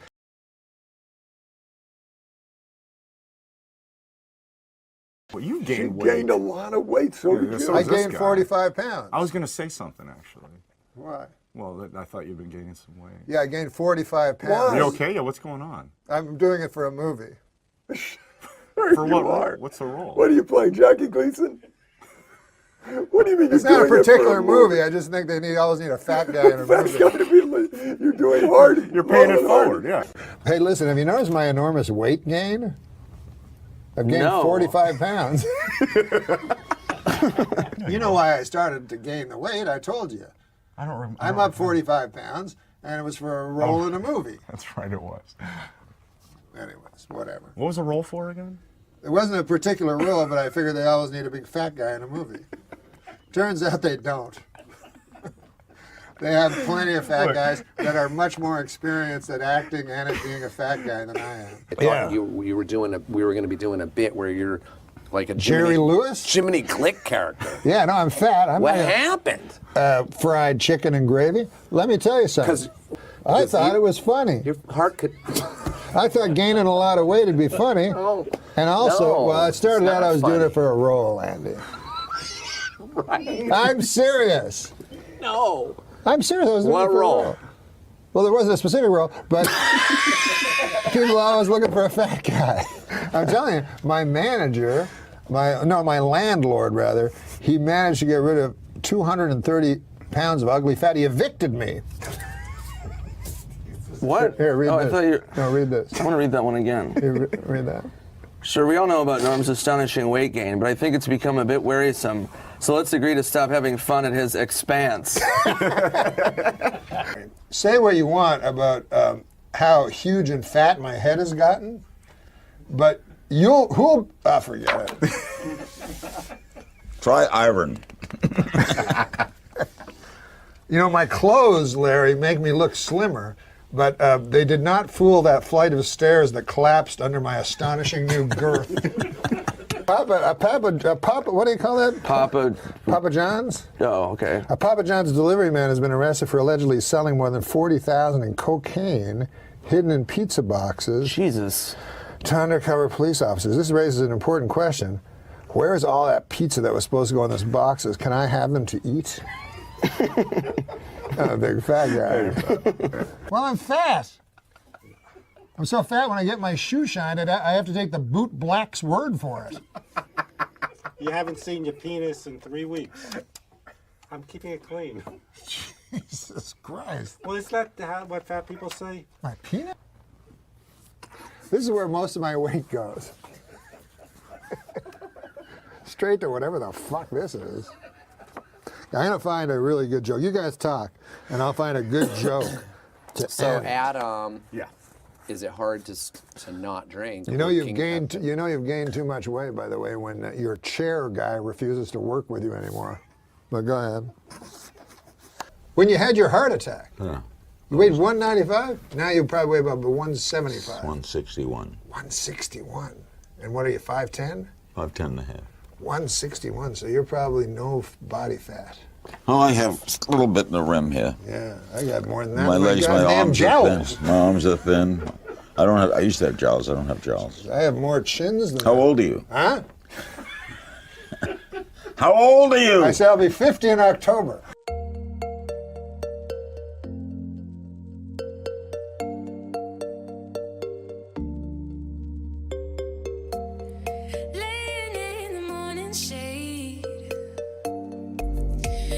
I'm going to lose it though. Yeah, it's the heaviest I've ever seen. And since I've gained it, I sweat like a you sweat like a whore in church. I don't mean to be what? I don't mean to be filthy, but a whore in church. Yeah, she's nervous, so she sweats because sweating like a Chris Dorner in a Big Bear cabin. Okay, come on. Well, I'm just that's racist. A little bit of My a only chance of drinking losing belly. 15 pounds is if I went to a British casino. What we want to know is, are you a brother or a sister? Well, I'm an only child. There's a word for what you are. Charismatic? So what the hell are you? A man or a woman? Farley, that night is the first night I ever met Farley. It was your first night on the show. We all sat around and watched you when we were cheering you on, buddy. And Farley, he took me. He never met me before in his life, you know. He took me back. He said, "I got to tell you a secret about SNL." Oh yeah. Took me all the way to the back and Like the woods. This is the woods. No, within the. Okay, the hotel, right? In the hotel, and he secreted me into this room, and he locked it, and he made sure it wasn't bugged and everything. He said, "I got a secret to tell you." I was very, honored to have this. And then his secret was, he said, "This doesn't go past these walls." Pat is a woman.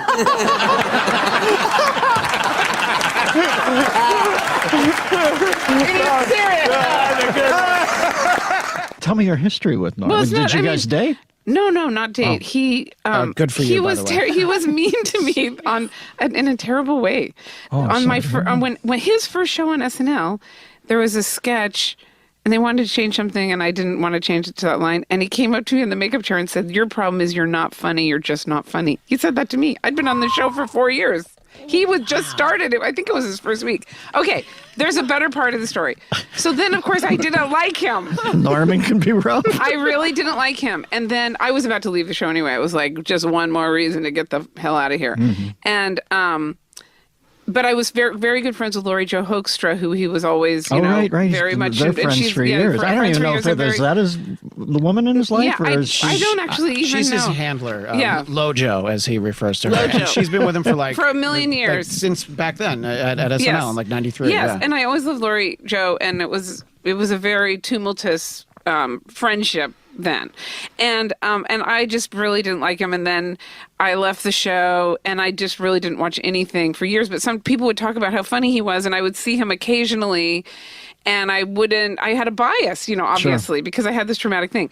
Then at the 40th reunion, Norm came up to me and he said, "I just have to apologize to you. That was a terrible thing to do. I can't believe I did that terrible thing." And I said, "Oh," and then that meant a lot to me. And then after that, I could watch Norm stuff, and I realized he's hysterical. Yeah. Okay, it was like I was able to emotionally let it in how great and funny he is. That's an interesting comment on there is some gateway to your sense of humor that goes through personal I know, feelings. that's embarrassing because it's very No, narcissistic. but that's everybody, I though. mean, like, Christ, I can't tell you how people just hate my humor now, and I think, oh, that's a pretty good joke. And I try to figure it out, like sometimes where somebody will over-like a joke and somebody will under-like a joke, and I'll see the finer gradation that was a decent joke. It probably should have hit right in here. And I could see, I said, oh, I see. It really isn't an involuntary gesture. There is some price of admission to get through to really convulse somebody. Yeah, and it's that's about true. their biases towards you. yes, it's true. Well, I'm glad Norm came around because that seemed like a particularly... He was probably scared shitless, too. Everybody was a little scared over there. Yeah, and, exactly. No, I mean, I'm sure I've had bad moments there as well. Take me on a journey. Take me far away from this life. I'd leave it in a hurry. Let's run away before morning light. You got me. I don't know if you know this, but I used to tour with Norm MacDonald for 7 years. Yeah. And so like whenever, like, he was like my best friend, so like whenever I have like auditions and stuff, he used to say, oh, just don't bother acting because there's a good chance you won't get it anyway. And those are the ones that I usually got it. You know what I mean? Hold on, I have to hide my self view because if I'm on camera, I look at myself, which is weird. Okay. Oh, by the way, I don't promote the video. Oh, okay, no, that's okay. Do whatever you want with it. But I'm just saying, for me, I become distracted by myself. Yeah. Wow. Well, Norm. I saw your tweet, and I wanted you to know that he loved you very much because when I was that meant a lot to me. That's what made me do it. I'm not doing interviews really, but it happened right away when he got on the show, and we only overlapped by a few months. Yeah. And so he was young and new, and I was jaded and had one foot out the door. So we both kind of we're in a weird place, to be maybe not at our best, but he had come up and yelled at me about a sketch that he wrote, and it was in, but then it got traded out for a sketch of mine or something, which happens all the time, and he would certainly learn that, but at that moment he didn't. And I was in the makeup chair, and he came and started yelling at me about it, which it wasn't even my responsibility I was not in charge of that. Right. And then and I think I was saying that, and I was kind of shocked because I felt like I was a senior statesman, like I'd been there 4 years, and he just had arrived on the scene, and he was yelling at me about something I had nothing to do with. And then he started saying how unfunny I was not funny, blah, blah, blah. And that was really rude. And it was in the makeup trailer with a bunch of people anyway, which I don't really care, but it didn't get us off on the best foot. Yeah. But then, as I said, and then, when I left SNL, I didn't watch the show at all. Like I was so sick of anything sketch related.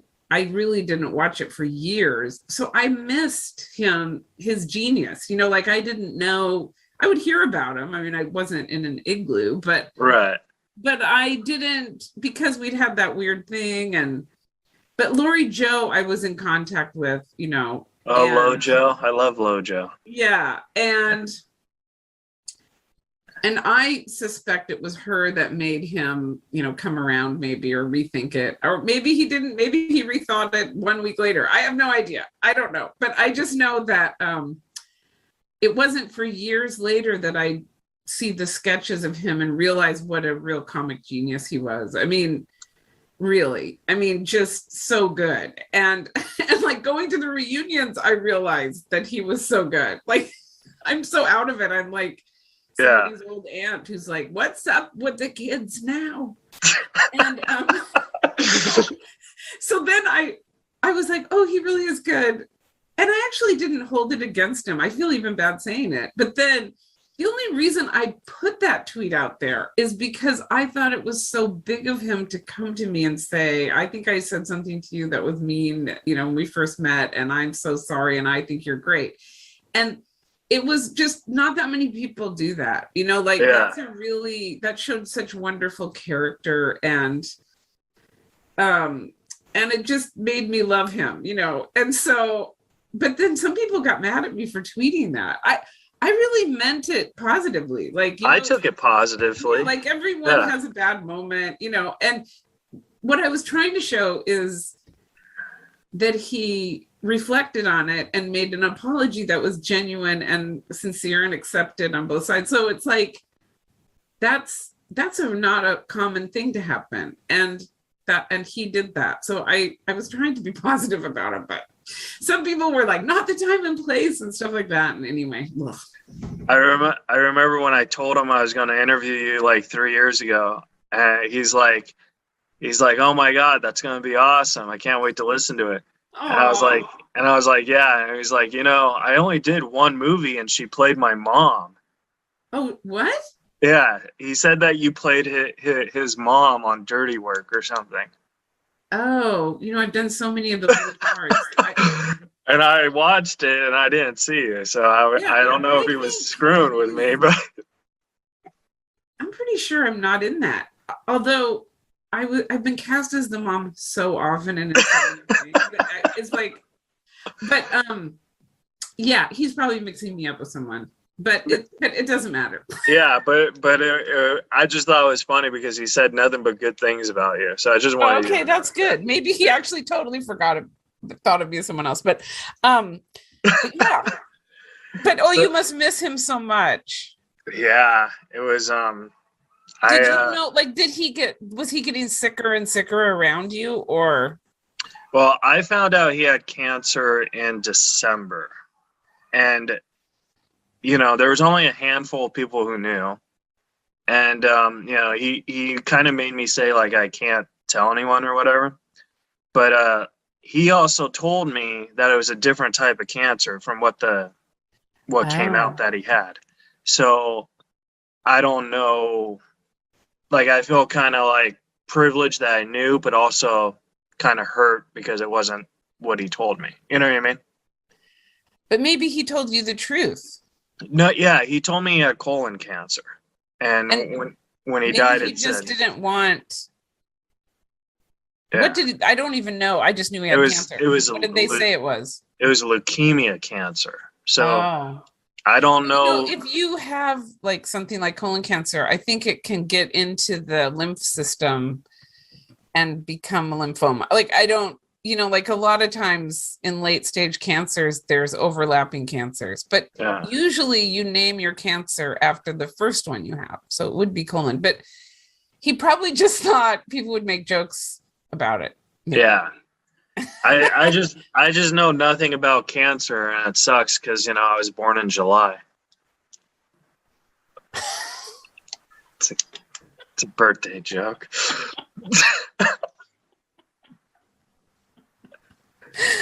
Okay, that was a good one. It took me a moment. Oh, thank you so much. It's so good to hear you laugh. What we really liked was making the audience laugh when they didn't want to. Please note that the percentages in these pie graphs do not add up to 100% because the math was done by a woman. And then the audience semi-laughs and semi-boos, and then Norm goes. For those of you hissing at that joke, it should be noted that that joke was written by a woman. So now you don't know what the hell to do, do you? Uh-huh. And then they laugh at that, and then he goes. No, I'm just kidding. We don't hire women.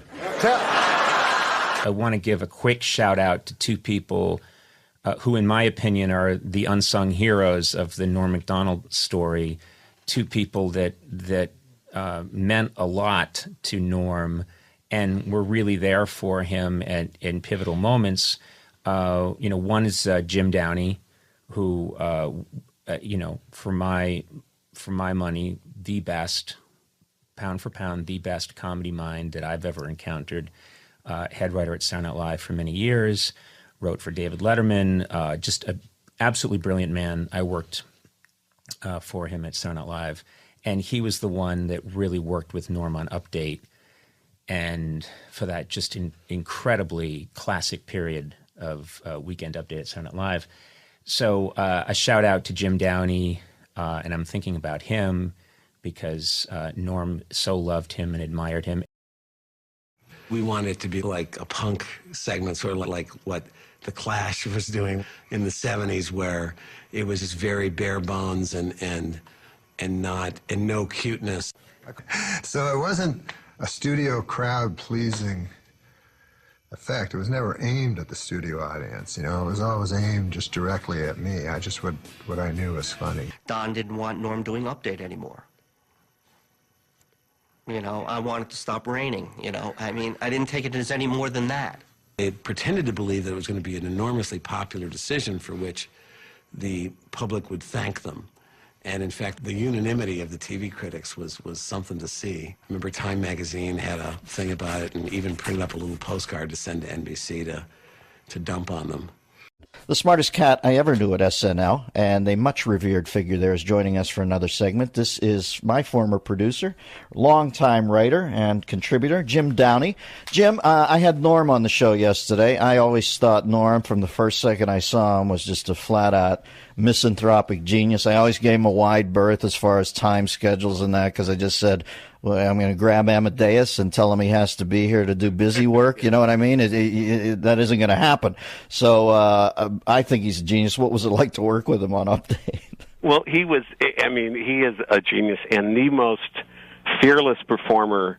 I mean, he likes people to laugh at his stuff. He enjoys that, but it's sort of one of like, you know, half a dozen important aspects of what he does. Mm-hmm. So that if he really loves a joke or a bit, he will happily go out there and do it, whatever the response is. And there was if you want to hear a story, I love me a Norm story. One time we were in the office doing Update stuff, and there'd been a news item about there was going to be a newspaper for the homeless, you know, and so we were thinking about doing some of that. So we started improvising. It was more of a scene, it's not something we could do on the segment, but it was like a tough kind of Perry White kind of editor going like, "You, Miller, I want 500 words on going to the bathroom in your pants. You, Immel, give me something. Give me a human interest thing on urine stain that. You know, that kind of thing." Yeah. And like a lot of like photos, maybe some, you know, a little human side, you know, what are, you know, pets, that kind of thing. And so nothing came of it, and I sort of forgot we had the conversation. And then the first meeting we have after the summer, Norm comes in and goes, "Hey, Downey, remember that, you know, that thing we were talking about there with the, remember that thing with the newspaper for the homeless, you know, that thing, the homeless newspaper?" And I go, yeah. He goes, "Yeah, well, you know, I was out in L.A. and I was asked to do this benefit, you know, for the coalition to feed the homeless, you know, and you know, and I'm going, no. And he goes, "Yeah, you know, I did that bit, you know." They hated it. Hated it. All right, you tell me now. That's the Andy Kaufman part of the joke, or is he actually surprised that they hated it? That's what I can't quite figure with Look. I know. Jimmy calls in here periodically and says that he has bought a puppet and he wants to work material out on the show. And I'll say, "Well, tell me about the puppet." And it's an old man puppet who's a Holocaust denier. And it's obviously just Norm sitting at home talking as Norm. He makes no pretension to a puppet voice. I know. And I think he's Andy. I don't know. I view a lot of Andy Kaufman in there. It's just he also would like to, one of the things that he would really enjoy just getting into a character, and then you could not get him out of it. Like he liked doing old man stuff, yes, like being an old geezer and complaining about aches and pains and stuff like that. And then you go, "Okay, Norm, now seriously, now we actually have to talk about it." You know, he'd start doing stuff about rheumatism and you know, things like that, and you just had to plead with him to just stop. But he was on his own kind of set of rhythms. The speed with which he would take his sport coat off at the end of his Letterman impression always I would watch the thing just to watch, because Letterman's so ill at ease with show business, always makes this conscious show of getting rid of the sport coat at the end of the show. And when Norm picked up on that and did that as impression, God, I fell out. Hey, I have to ask you about the real Andy Kaufman real quickly. What were you hip to him before he comes in, or what's that? Well, I had not. He had been on a couple of times the first season, and I had missed most of the first season, so I didn't really get to meet him until year 2. But he, there was one time I was flying back from visiting my family in the Midwest, and I arrive at Newark airport, at like midnight because the flight was delayed, and I don't know why, but in those days I guess it was too cheap or something, but I decided to take the bus into the Port Authority, and I get on the bus, and there's a solitary figure in the back in a brown hoodie, and it was Andy Kaufman. So we went back to that was where we sort of bonded on that bus trip from Newark Airport. So he used to come by the office and ask if anyone wanted to go see kung fu movies in Times Square. That was when Times Square had virtually nothing but kung fu movies. Right. And so I went a couple times with Mr. Kaufman, and he was like just a fascinating person to be around. He quite he loved those movies and could discuss them like a completely normal person. But when he wanted to get into his thing, he was as unshakable as Norm, Yeah. Folks, I know that SNL over the last 35 years has become the cultural place where young people hang their hat. And if it does you any good in a world where people seem to get misappropriated power or misappropriated wealth, to know that the finest man I ever met there was right at the center of it for over 3 decades should do all our hearts well. Jimbo, I love you. Love you right back. All right. We'll talk at you down the road. That is the great Jim. Feelings flowing up and down, picking up the pieces that you left behind, hitting a new type of flow, breathing in the smoke and clearing up my mind. The thoughts of you, I never knew what the hell you got me into. I do. I think that men are much more interested as generally speaking, in comedy, and it's the norm is more guys trying to make girls laugh than the reverse, right? So I mean, I think that's why men tend to predominate in comedy. But there's always plenty of openings for. Who is a great woman writer? Name 5 great women writers on Saturday Night Live. I would say right now we have Paula Pell, who's great. We have. Hey, you want to take a call from Joel? Wait a minute, in Kansas City? Me... No, I don't want to embarrass you. You're having trouble getting past 1. Norm, you cut me off when I was naming my favorite women writers. I didn't get to say Emily Spivey, who's there right now, who's a genius. You're just naming people that are Pam on this. Norris. Huh? No, Pam Norris was a writer like 20 years ago. Okay, keep going. That's 3. Okay, go. Rosie Schuster. Yeah. I'm just That's 4. Tina Fey is a great writer, but I think of her now as a performer. But she's a very good writer. Well, that's 5. That's you did 5. it, Jim. You did it. You did it. Oh, I could go on and on. Okay, go ahead. All right, let's do 10 then. Let's because then I'm just going to piss off people I don't name. All right, Jim. We'll take a break and we'll let you collect your thoughts. Who is the funniest guy ever on Saturday Night Live? Man, I'd prefer to say that there's like a group of like 10 people who it's hard to find, because it's. Is it Paula Pell or? Well, she's not a performer on the show, but no, but I mean just in the room. No. You mean the fun? Well, I always thought that Norm, you were one of the funniest people I've ever met in my life. Certainly, No, I can't think of. Like Bill Murray? Someone like David Spade is hilarious. He's unbelievably funny, but I meant, he's probably the funniest guy in real life. But I'm saying as a sketch performer. As a sketch performer, I mean, the list would, and I don't know how to pick from among it, but it would have to include Aykroyd, Bill Murray, Eddie Murphy, Dana Carvey, Will Ferrell. I think there's So you a didn't lot like Belushi then? Well, I don't know that I wouldn't put John at the first tier. That's all I'm saying. I put him like second team. Because just like Because one otherwise this first team's going to have way too many guys, and they won't get playing time, and they'll be unhappy. That's interesting. You didn't mention a woman. Oh, I thought you said the funniest guys. I was going to say the women next. I said the funniest performers. Okay, well, see, I hate women. You got it out of me. Still, I think that also I'd say the women we have now. I mean, I don't know how you'd pick among Maya Rudolph and Amy Poehler and Kristen Wiig. I mean, I think you'd choose Gilda Radner, wouldn't you? Well, I love Gilda Radner, and I think she was really funny. Okay, she's on the first team. She made the first team. Sweet, Jim. But and then I better think of the ones I knew. Well, Jan Hooks was great. You know. Yeah. Okay, we know you like girls. This week is Taxi Cab Appreciation Week, so to all you taxi cab drivers out there, I'd appreciate it if you'd take a shower once in a while. How's that go? PLO leader Yasser Arafat announced this week that his wife is pregnant.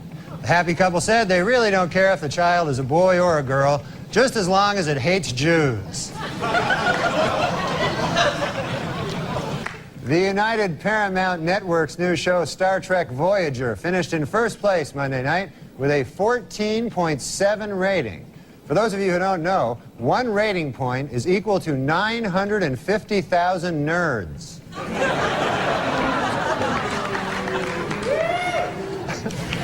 Well, there's good news this week from strife-torn Ireland, where a historic peace agreement has just been signed. Gee, I wonder if anyone will celebrate by drinking. Angry over the Atlanta Braves and Cleveland Indians' use of Indian caricatures as logos, Native Americans showed up at the World Series tonight. They chanted for hours to protest Indian stereotypes, though it didn't help their cause any when it started to rain.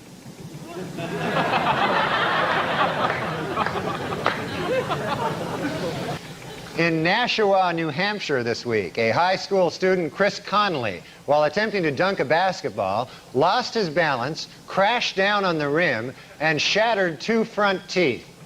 Gee, I wonder if by some crazy chance Chris is white.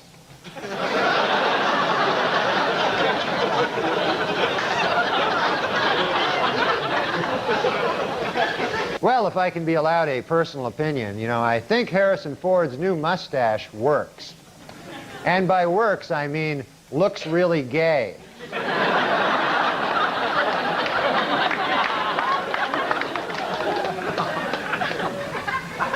Well, this week, world chess champion Garry Kasparov defeated an IBM computer in their 6-game chess series. Experts are calling the encounter between chess wizard and supercomputer historic, because, for the first time ever, it brought together both geeks and nerds.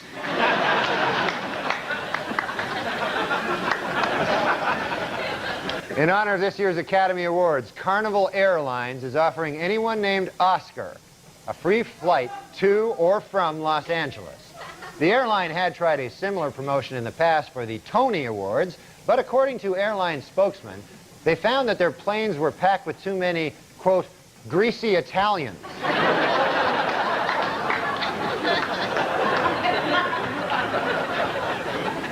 Last week on Larry King Live, Marlon Brando made the shocking statement that Hollywood is, quote, run by Jews. In response, outraged Jewish organizations made it snow in New York in April.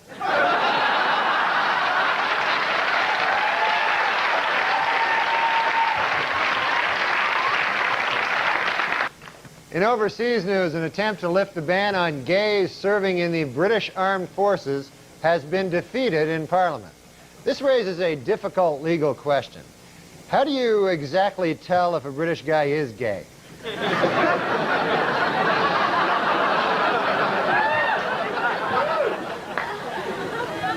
In Bridgeport, Connecticut, the Staticoti Indian tribe is seeking recognition by the Bureau of Indian Affairs in order to open either a manufacturing company or a casino. I wonder which one they'll choose. Manufacturing company or the casino.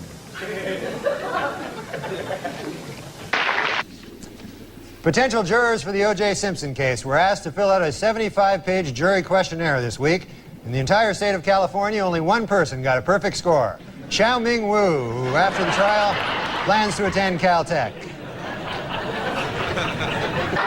In Michigan, state historical commission officials say they will not interfere with the building of a new major sports stadium, even if construction unearths historical artifacts.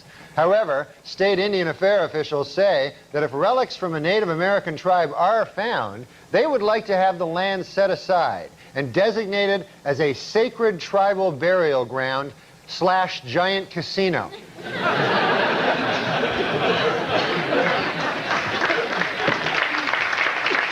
According to the U.S. Bureau of the Census, California's population is expected to grow nearly 18 million by the year 2025. Also by the year 2025, it will be much easier to find a vacant apartment in Mexico.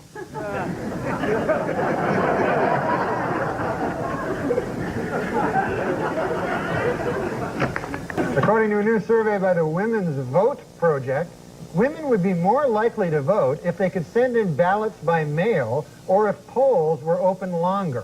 Also, more women would vote if you were permitted to bake your vote.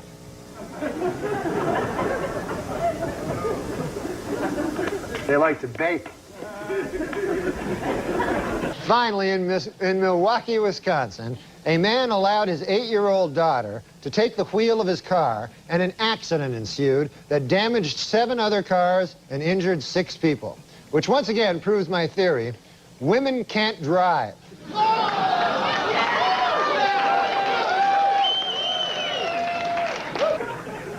4 Wisconsin men have been charged with felony hate crimes after burning a man's buggy simply because he was Amish.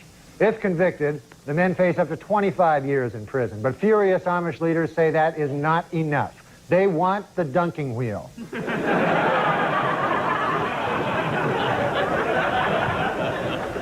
On Wednesday, NASA launched the Space Shuttle Columbia on its 87th voyage. This trip by the shuttle will feature the first spacewalk ever by a Japanese astronaut who will get to take in the unique perspective of Earth from space. Gee, I wonder if there's any chance he'll take a picture.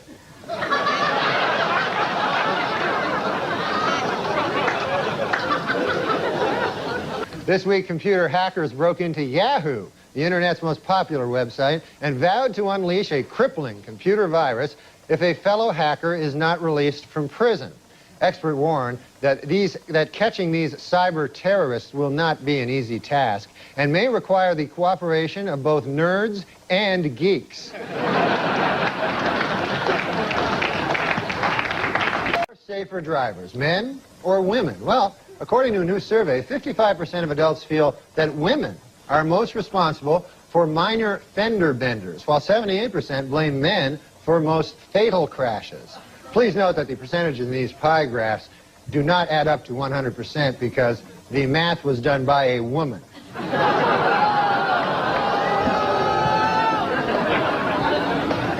For those of you hissing at that joke, it should be noted that that joke was written by a woman. So now you don't know what the hell to do. No, I'm just kidding. We don't hire women. I'm thankful for women. Oh, there you go. The greatest creatures on earth. That's all right. We'll get behind that one. I think women are more intelligent than men. Also, Conan, without women, there would be no cookies.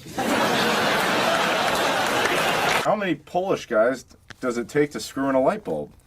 The question cannot be answered because Polish people are so fucking stupid that no matter how many of them are available, none of them would ever be able to complete that simple task. This is a meta joke. Have you aware of these meta jokes? How many comedians does it take to screw in a light bulb? How many? 2. Want to do it, and the other guy to go, how long's he been up there? I like that. On stage. Yeah, because they was going, Because they're like, how long? Oh, that's a good one. That's Polish people, I remember the Poland, do you remember they were trying to, had something, they were trying to land on the sun. Oh. I was going to say that the Polish government did actually try to land on the sun back in the... No, they didn't. Yes, and they were ridiculed for it because they said you'll burn up when you come anywhere near. They said we're going at night. Who? Now, And come to think of it, I got addicted to you. Oh, no, no, no.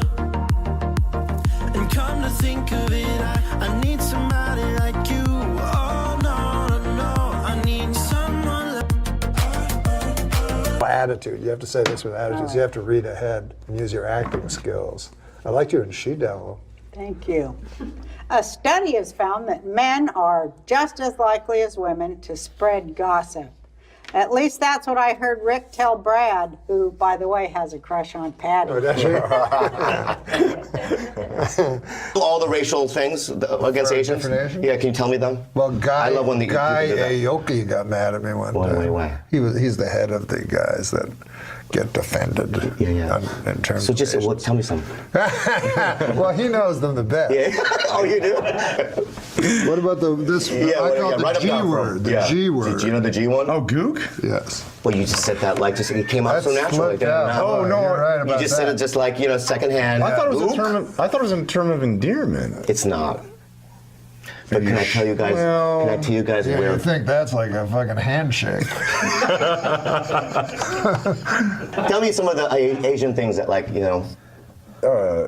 what you would call a guy. Small penis. No, like names. Names, yeah. Oh, yellow. Yeah. Yellow? Man. That's just what Yellow, no, you yellow said. man. That's what you said. Guy You made that makes up. them Oh no! Hey, yellow man, get out of my bar. I've never heard that. No, that was just Guy my runs favorite. out of the old one, so he has to make up a new one. Come on. Norm MacDonald is that's a great one right there. Yeah, Norm was quite a guy. He was so unique. He was so peculiar too. Norm was very needy in a way, and I'm not speaking out of. I mean, everybody knew that he was needy. He always needed a handler. Yes, because he just. I don't know if he didn't know how to do things or he just didn't feel like doing it. Like go on tour with him, he couldn't find his passport, he couldn't find his shoes, he couldn't find this and that. Are you serious? I call up Norm. I said, Norm, you want to go to Palm Springs with me? It's a 3-day Jim McClain course. Yeah. So I pick him up. He rides out there with his feet out the window all the way, listening to Johnny Cash. Remember that? Yeah. And we get out there, and the next morning I call him to wake him up to go. He's sound asleep. I got to call him like 3 times and knock on his door. And then he gets up and he goes, I can't find my shoes. He's like me with a little kid. Sounds like every day getting him to this podcast. He didn't drive. He didn't have no driver's license. You had to like point him in the right direction where to go. And this was without doing drugs or anything. And he loved to gamble. And again, I'm not speaking out of school on that one either. He loved to gamble. And I learned not to loan Norm money because he wouldn't pay it back. And we were in Vegas once, and he asked to borrow $500. So I gave him the $500, thinking he'd pay it back. And he went off to gamble. He came back the next morning. I saw him for breakfast. I said, Norm, you got the $500? How'd you do last night? He goes, oh, you'll get it. You'll get it. The next day, Norm, don't forget the $500. You'll get it. And then the third day, I go, Norm, you got the $500? You keep putting me off. But, I mean, this disrespectful not paying me back. He goes, what are you complaining about? You only lost $500. I lost $5,000. Good Lord. I remember him when he hosted the ESPYs. That's where I met him. Yeah. When he hosted the ESPYs, and that was off the charts. I mean, his famous joke about the Heisman Trophy. What was it? The joke was about the Heisman Trophy that Charles Woodson. Charles Woodson, right? He's like, Charles Woodson is here. And there's Charles Woodson. How about that? What a season he had.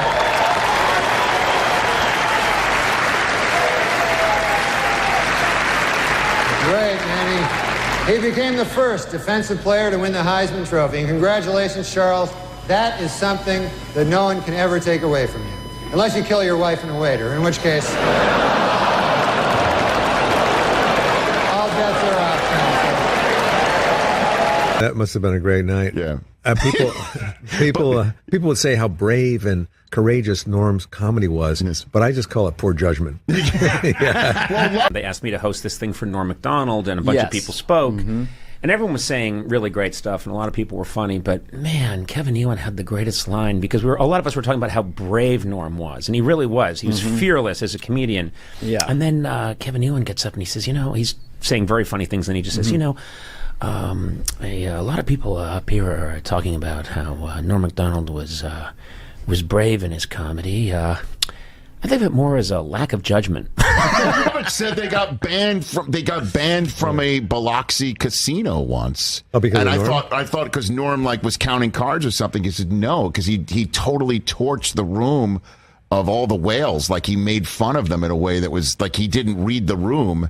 And he absolutely did that poor judgment thing, and that's why they got banned from a Biloxi casino. Even on his memorial, 10 people walked out. You ever follow him on Twitter, his golf commentary? Oh, my God. It was so great. Hilarious. Yeah, I mean, he did it just like an announcer. It was just great. Norm. Tiger dancing on the green with... He was just the all-time best, man. No question about it. I do remember him jumping out of like a stage door at Radio City Music Hall when, we were all getting ready for the night, and he was asking about a score of a game. Like, he just thought like I would be like his own personal sports phone. Like, hey, who's winning that game? And come to think of it, I got addicted to you. Oh, no, no, no. And come to think of it, I need somebody like you. Oh, no, no, no. I need someone like you. Version of Canada, but one of your other counterparts who's Canadian that you didn't mention there, Norm Macdonald, I can't see Norm having the same kind of sentimental attachment to Canada, or did that come up? No, I don't hear him talking that much about Canada. I don't know if he remembers that he's from Canada. He does occasionally. He seems very proud. He and I correspond sometimes, and I think it's mostly, I'm a fan of his and he knows it, but I think it's because I'm Canadian as well. I think he's got pride for it, but I mean, he's an enigma to so many of us. You've been on his show. I haven't gone through the entire archive. Have you gone hiking with Norm yet? Well, funny you should ask. You're right. Norm is an enigma, and he is a friend, and I do like him. And we've toured together before. But, we were out in the Grand Cayman Islands about 2 months ago doing the Kaboo Festival out there. And I said, Norm, why don't we do a hike? Because I've been trying to get him, and he's been saying, yeah, he'd do one. And so he says, yeah, let's do one. I said, we'll do it on the beach. So we were all set to do it, and I go... I do the intro on the beach, before he gets there, and the outro and all that stuff. And then I go take him out to lunch, and then we finish lunch. He goes, oh, I got to get my hat. And he goes back to his room, and I'm waiting for him at the elevator, and he texts me saying, I'm watching the golf tournament right now. Tiger's playing. And I said, okay. And then 10 minutes later, he texts me. He goes, I can't go. I got diarrhea from that sandwich you bought me. So I never got the hike with him. Oh, man. I have a similar sort of story. I mentioned we exchanged messages, and I asked him to be on the show. I've asked him a few times, and he always says, certainly. He'll direct message me back, certainly. And I'll say, okay, when? Give me a day and time, and then nothing. And then he'll write me something about something else. He doesn't. This is a thing with Norm, right? He can't commit to meeting with people, it seems. Yeah, maybe that's it. I don't really know, but he's a funny guy, of course. He's very entertaining, and he is kind of quirky, and he's an enigma, and that's part of the thing that makes him so, I guess, endearing and interesting and entertaining. And lastly, Weekend Update has been part of SNL for 46 seasons. And here I'd like to pay tribute to one of the best we ever had, Norm Macdonald. Thank you. Are you planning any tribute to Norm Macdonald? And can you tell us about how much he's impacted you and the staff and everything, just his legacy? I think he meant the world to the people there. I can tell you from just the number of people I've heard from, the number of people that have gone and talked about Norm. All of us had when you work with somebody for that many years and they make you laugh and you're aware of who they are as a person and as a friend, I think Norm was one of the funniest people I've ever known, and because he's Canadian, I'd put him right there up in the top 5.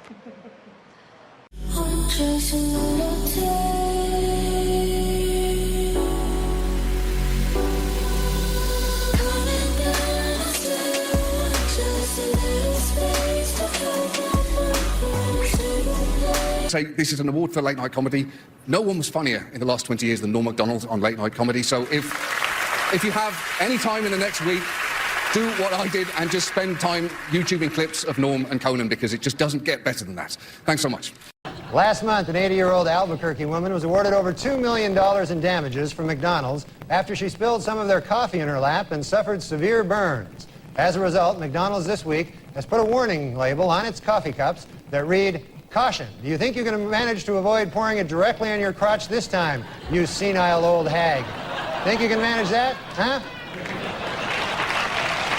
A California man has sued McDonald's, claiming he contracted AIDS from one of its pork sandwiches. McDonald's disputes his charge, but the man insists, quote, "That sandwich gave me AIDS just as sure as I'm a male prostitute." While at a local town meeting in Montpelier, Vermont last week, representatives from the McDonald's Corporation, who want to put a restaurant in a historic district, were booed by angry residents, but they were cheered by the town fat guy.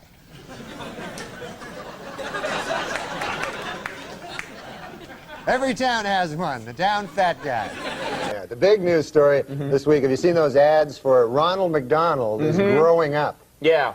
And they have him in a discotheque and stuff, and They show him in more adult situations. right, he's trying to grow up.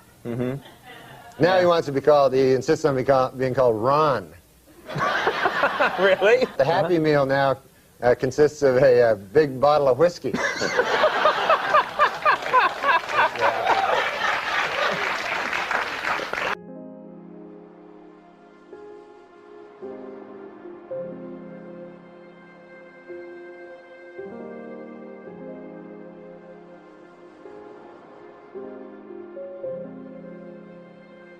You know what? Every time we have Norm MacDonald in here, Sully does something to screw up. He does, doesn't he?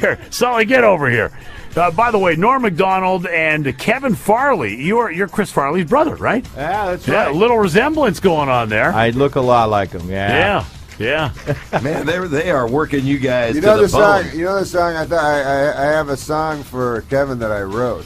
Is that right? We're just starting it, but you remember the song from the old days?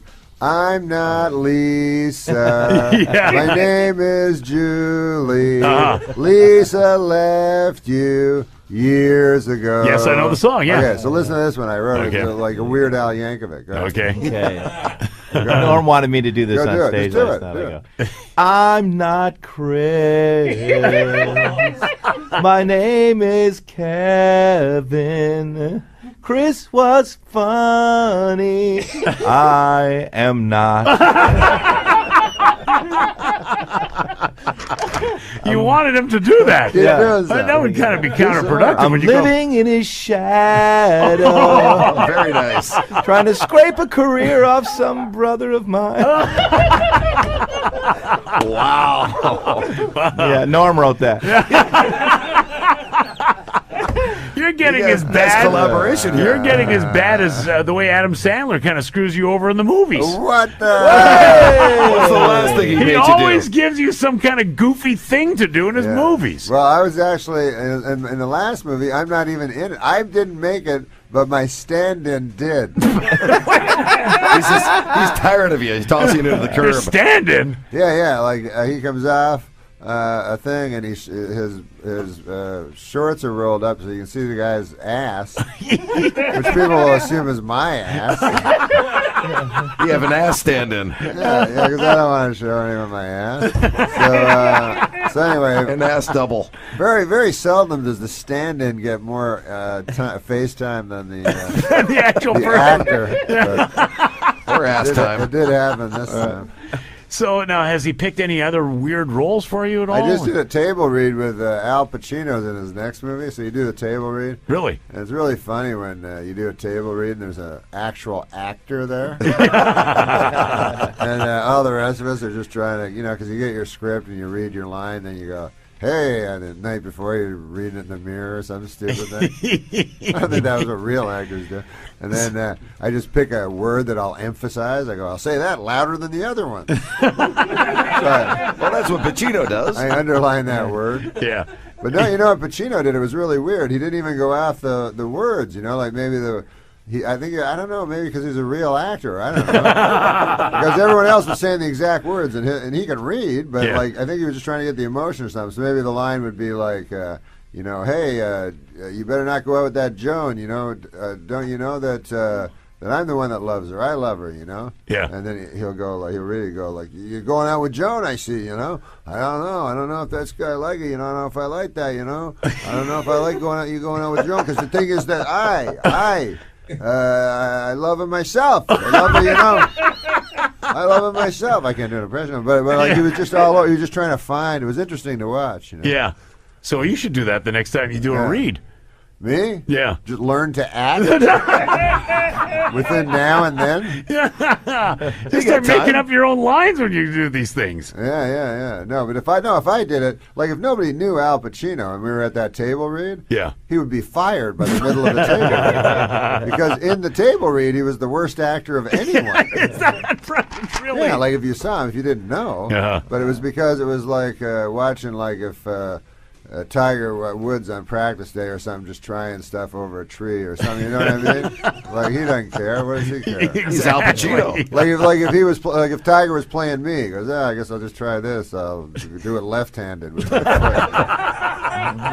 foot. So that like Pacino just stumbling around, was knew how to act, and everybody else is like, I can read. So hey, we've got now. How long have you been touring? How long have you been touring with Kevin Farley? Kevin Farley is my new experiment. Really? How long have you been experimenting? He's experimenting on me. There's 40 days straight. I think we have 78 shows or something. Wow. By the end, he's going to be a stand-up. Well, no, because he's just starting. I'm just starting. Yeah, Really? I just started. I'm more of a. Technically, he's a stand-up. But I mean, an actual, Yeah. I got a lot to learn. I learned from the pro because I came from improv. I'm not. I did Second City and that thing. Yeah. So stand-up's kind of new. So how's the experiment going so far? He's experimenting on me. You can tell he's studied improv by that great exchange. You're like, you did, huh? Yes. Bagging on You good at improv, were you? Yeah. Yeah. Did it for a year. Yeah. You can tell the experimenting will go on. This is what he calls experimenting. Like, come on into my room at 2 a.m. I got an experiment I got to try on you. Come on in. We got some pizza. Let me experiment on you. All right, Norm. No problem. Well, Norm, you're looking good. Yeah. Yeah. I did, really? Yeah, you've been looking good. You got a tan just going good on. liars. You've been hanging around the pool. No, I don't have a tan. It's a skin disease. Big difference. It's easy to confuse the two. I mean, it's not serious or anything. But it's just. What is it? I'm supposed to apply ointment to it because it gives. What it is it's some yeast thing. It gives me rosy cheeks, but then people always think I'm healthy. So Yeah, you're looking good. Yeah, you got a roof. I go. I should just. Why am I even saying I have a skin disease? I should just accept it. Yeah, I've been feeling good about things. You got any ointment? I get out. That's all I'm doing is I'm actually trying to tamp it down with the ointment. Sully do a decent job on the coffee or what? No, look at it, man. What is that? It's crap is what it is. The thing I like is he says, I'd like some coffee. Sully just ran out of here and didn't ask what you I wanted. know, I was trying in to say it. I was like, I get cream. It doesn't matter, I guess. It just comes one way. There's only one way here. Yeah. That's like when I was a kid. My dad was real old when he had me. He was like 50. Yeah. So I lived in this little farm, and everybody was like old men. And all the younger, like the old men's kids, had already fled to the city. So it was just my old, we were the only kids, just old men. But I forgot what I was saying. Your dad was old. Yeah, but what were we talking about just before that? We were talking about coffee. Coffee, yeah. We're talking about Sully. coffee shops. Your disease? Your skin disease. And the kids flee into the city. I can't remember. I can't remember. No, I go on my little side. Little ADD kicking in. We ate bad pizza last night. That I know. We did. We did At 2 in the morning. At 2 in the morning Yeah, went after to sleep. And experiment. you know when you're so tired and you're eating the pizza, and so you don't even chew it, so it's just triangular pieces that are falling into your belly. So now they're digesting. I have partially digested pizza in me right now. And I woke up with salty mouth. I'm digesting right now. That wasn't because of the experiment, was it? Hey, you ever look at a girl, man? You go, girl's digesting as we speak. You know what I mean? If you actually think of what she's doing, you just look at her skin and stuff like that. Yeah. But all this stuff is going on within her. You know. like scant feet away, like she's digesting food and turning it into feces. Are you a single man, Norm? Oh, it's disgusting when you think about it. That's why you shouldn't think about it. You shouldn't think. They say you treat women like objects. You're like, yeah, what do you want me to treat them as, like actual skeletons with livers and stuff? See what they really are? Yeah. Kevin, are you married? Mm-mm. He was married. You said that emphatically. No. He was married. I don't believe it. I was married for 2 years, and biggest mistake of... No! So what happened with that? It was a disaster. I'm not real good at that whole thing. I'm not real good at it. I just realized that. So I'm not even going to try. What was the final nail in the coffin on that one? I just basically me. I think that what her last word was "you're nuts" and goodbye, and it sort of stuck with me. So I'm much happier being, free. And His singing. experiment. He told me a thing, man. He said, why buy the cow when you can go to gay bathhouses every single night?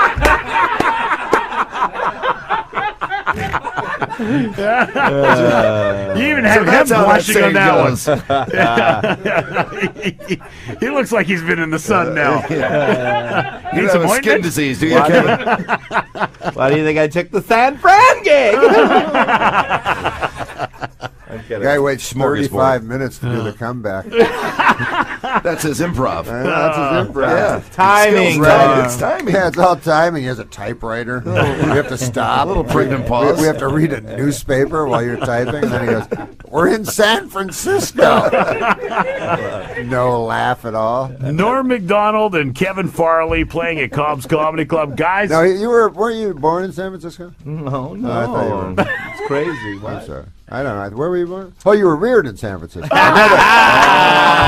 I know there was something where he was. Yes. You spent a significant part of your youth in San Francisco.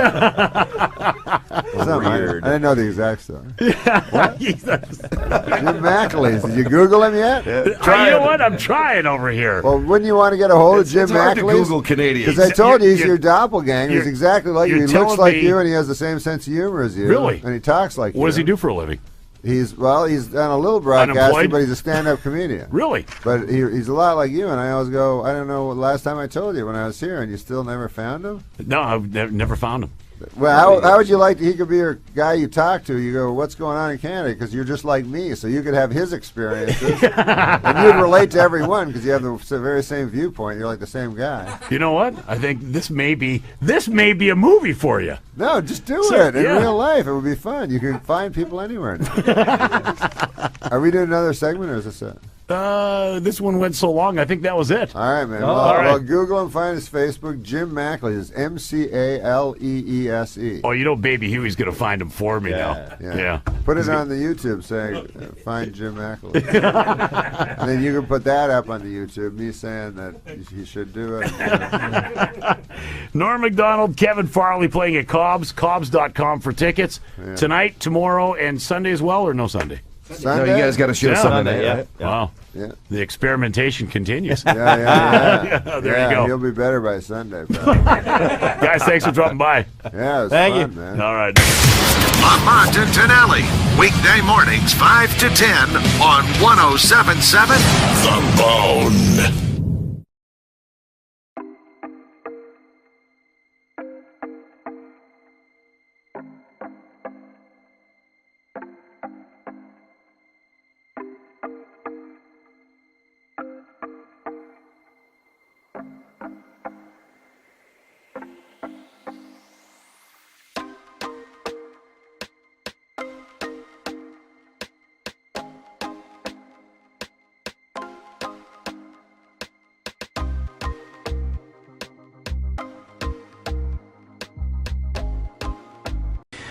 Also, we've asked Norm MacDonald. I'm doing the Jimmy Kimmel Show on Wednesday night, and I have not boldly at all, I have total confidence. I will open my set on the Jimmy Kimmel Live Show on Wednesday night, December 3rd, with the joke that Norm MacDonald will write during this podcast. The only parameters, and it doesn't have to be this, but I'd like it to be about airport security, how intense it's gotten. Anything jump off? What is because I've heard that it's more intense or something. Well, the pat I downs. need more information. The pat downs are a little bit more invasive. People are saying that their genitals are being touched. One woman had to remove her fake breast. She had like a breast. Well, what happened is the new scanners. Some people are It's not just the metal detector; it's a scanner, and it sometimes depicts you in an embarrassing way. So more people are rejecting the scanner. In other words, they can see you like with X-ray vision. They can see your body. So naked. now if you reject the scanner, which you're entitled to, you get a pat down, but the pat down is pretty thorough. And some people are saying, you can pat me down, just not, on my privates. Oh, okay. And they're like, no deal. So the airlines are saying, well, you made a choice to fly, and with that choice comes what some people consider to be overstepping. Norm, let's update us. What do you got for me? Opening joke, Jimmy Kimmel Live, Wednesday night. We're looking for what's going on? Pat him down at the airport joke. Yeah. Now, again, no pressure. We've got another 12 minutes or so until this podcast is over. Hey, do they ever they ever do that thing where, isn't there something where they check your ass? Yeah, it's a probe. Anal probe. Do they do that at the airport? What? That's a bad attempt. That's a bad attempt at a joke. Mike, why don't you just say it, Mike? Gibbons. You don't want your fucking fingerprints on it? He's an artist. No, the TSA might think I keep my weapons between my festive testicles and what the fuck? My anus. And my anus. Hey, what are you in third grade? That's the stupidest joke I've ever heard. No wonder you handed it to him. He didn't read the punchline. What's the punchline? Can I start from the beginning? Yeah, no, you can't. No, but what if I thought of something? I'm trying to keep this ABC safe. This is the Disney. Okay. All right. TSA might think I keep my weapons between my testicles and my anus, but they'd be right. How about you're going meta on meta? You should go. TSA should know. I doubt they'll find anything on me because I keep all my weapons near my male G-spot. Give them that warning. You want to open with that? I love it. If they're not on board for that, what's a good TSA joke? You know what? If they don't laugh at that, I give them the finger. I walk off Jimmy Kimmel's stage. I think working male G-spot into a joke is fairly new ground. I think it's kind of funny. I want to go old ground on the first joke. I want something people can actually laugh at. Listen, man, don't they put your fingers? Don't they put their fingers in your ass? That's old school. I've read that. I've heard about that. They can put their fingers in your ass. Yeah. Can no, they? not fingers. One. All right. Can you say that in a clean way? Yeah, anal probe. They can do an anal probe. Yeah. Digit. So can you say? Can you work? Can you? I can just give you the. I can just give you the raw ingredients of a joke. Give me the Garofalo. I'll give you a tablet. Okay, so it's maybe they combine it somehow and check your prostate at the same time. That's not. I see where you're going with it. So maybe it's like, wait, I flew. Did I not just say male G-spot? That's what it is. No, Shut but up, this way Mike. it's like a health service. It's I like it. So I just flew in from New York, and good news is there you go. I'm not carrying any loaded weapons. The bad news is I have 6 months to live. to live. It needs more Well, explaining. it needs more explaining, though. The Raw good news. ingredients. I had a digital exam. They gave me a digital exam at John F. Kennedy Airport. Good news is I'm not a heroin mule.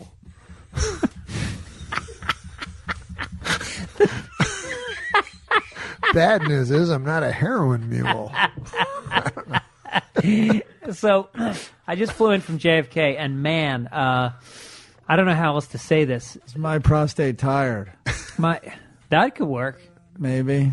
Just flew in from John F. Kennedy It's a Airport, little and boy is my The screening is crazy at these airports. I Cavity? just flew in from JFK, and boy, is my prostate tired. There you go. Yeah, I think Boy, that's is a word. my cavity. Yeah. It's a little leap. I just flew in from John F. Kennedy Airport and flew in with my mother, and I had no idea she had such full round breasts. Boy, is the security guard's finger tired. I don't know. I just flew in from just got into the airport. I'm not saying that the exam was intense, but tomorrow night I'm meeting the guy's mother. I just flew in. They gave me an exam that was so intense. The good news, that hemorrhoid's gone. The bad news is I have an impacted molar. Now that's intense. That's deep. Boy, is the TSA guy's arm tired. That's close. It's a tough TSA. It's tricky.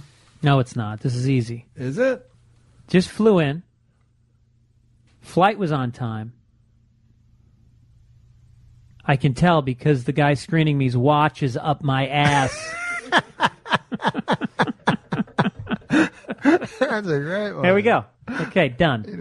I'm glad I had you write a joke for me, Norm Were MacDonald. you just sitting on that the whole time? No, I just thought of that. That's Know that in this day, nobody's gonna change. You won't ever leave. On my mind again, I'm still not tired of it. Can make you want me. And I may act okay, say things will stay the same. Say I'm all out.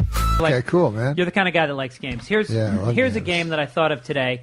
It's called Talk Your Way Out of It. I'm going to give you a situation that you're stuck in, and you're going to need to talk your way out of it somehow. Okay.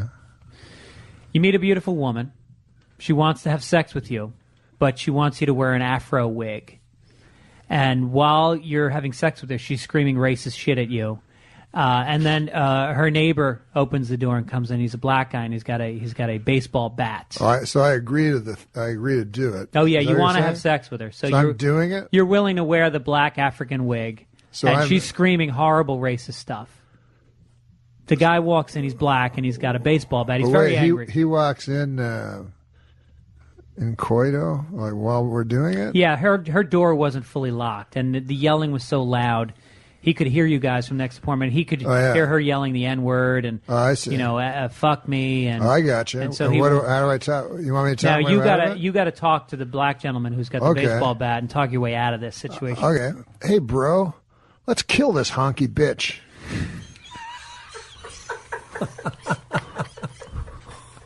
So you just commit to black.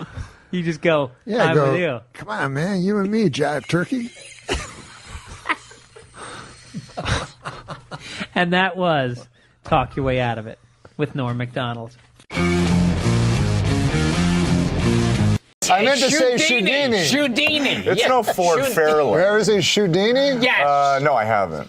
Do we have a copy of that God commercial? damn, I wish we could. We're going to get Because one. in it, Brent's going to get a copy of Shudini. And what was it? Was it great? Oh, wait, yeah, it was like a fake infomercial, right? Yeah, or was no, it it was real real. infomercial? Oh, my People God, thought it that was was fake. real? And it's like, you what know was how the catchphrase, though? It's like a shoehorn. on but a lo- stick. I can't believe that was real. They would have these old people trying to put their shoes on and off and falling down dead, like they a look of terror and then falling to, and you you go, oh, how many old people die from putting their shoes on? And, you know, some people, if you're cynical, you might go, well, why don't they sit in the chair when they put their shoes on? But it's just, your shoes on is a backbreaking chore. One wrong step, you could end up on the floor. And trying to get them off can hurt even more. Well, now there's Shoe-Dini, the world's first shoehorn that lets you get your shoes on and off with ease. Shoe-Dini has a telescoping handle that gives you the reach you need so you can slip your shoes on without bending over. And unlike regular shoehorns, Shoe-Dini has a patented grip clip that holds your shoe in place while you take it off. Just slide it in and slip them off. Shoe-Dini works with all your shoes. You can even use them on sneakers. And just look how easy it is to put on and take off dress shoes, even when they're laced up. No more wrinkled clothes trying to get your shoes on. No more scuffing and damaging your shoes trying to get them off. Shoe-Dini is perfect for anyone with arthritis or back pain, especially those with limited mobility. Plus, the grip clip lets you pick up your shoes off the floor without bending over. So stop bending and struggling with your shoes every day and get them on and off the easy way. Get Shoe-Dini right this second. Come on, please. It's not just a shoehorn. Look at that shoehorn like erotic look when she So pulls call the now thing and out. get your Shoe-Dini for just $14.99. You'll also receive our shoe renewer, the one-pack clear coat refinisher that works on any color to keep your shoes looking fresh and new. Plus, it's great for restoring handbags too. A $15 value free. But call right now and we'll double the offer. Just pay shipping. That's right. You get 2 Shoe-Dinis and 2 shoe renewers. All for only $14.99. Yeah, it was. Well, it has that hook that I like. Yeah. Yeah. But seriously, what does something like that pay? That wasn't bad. Yeah.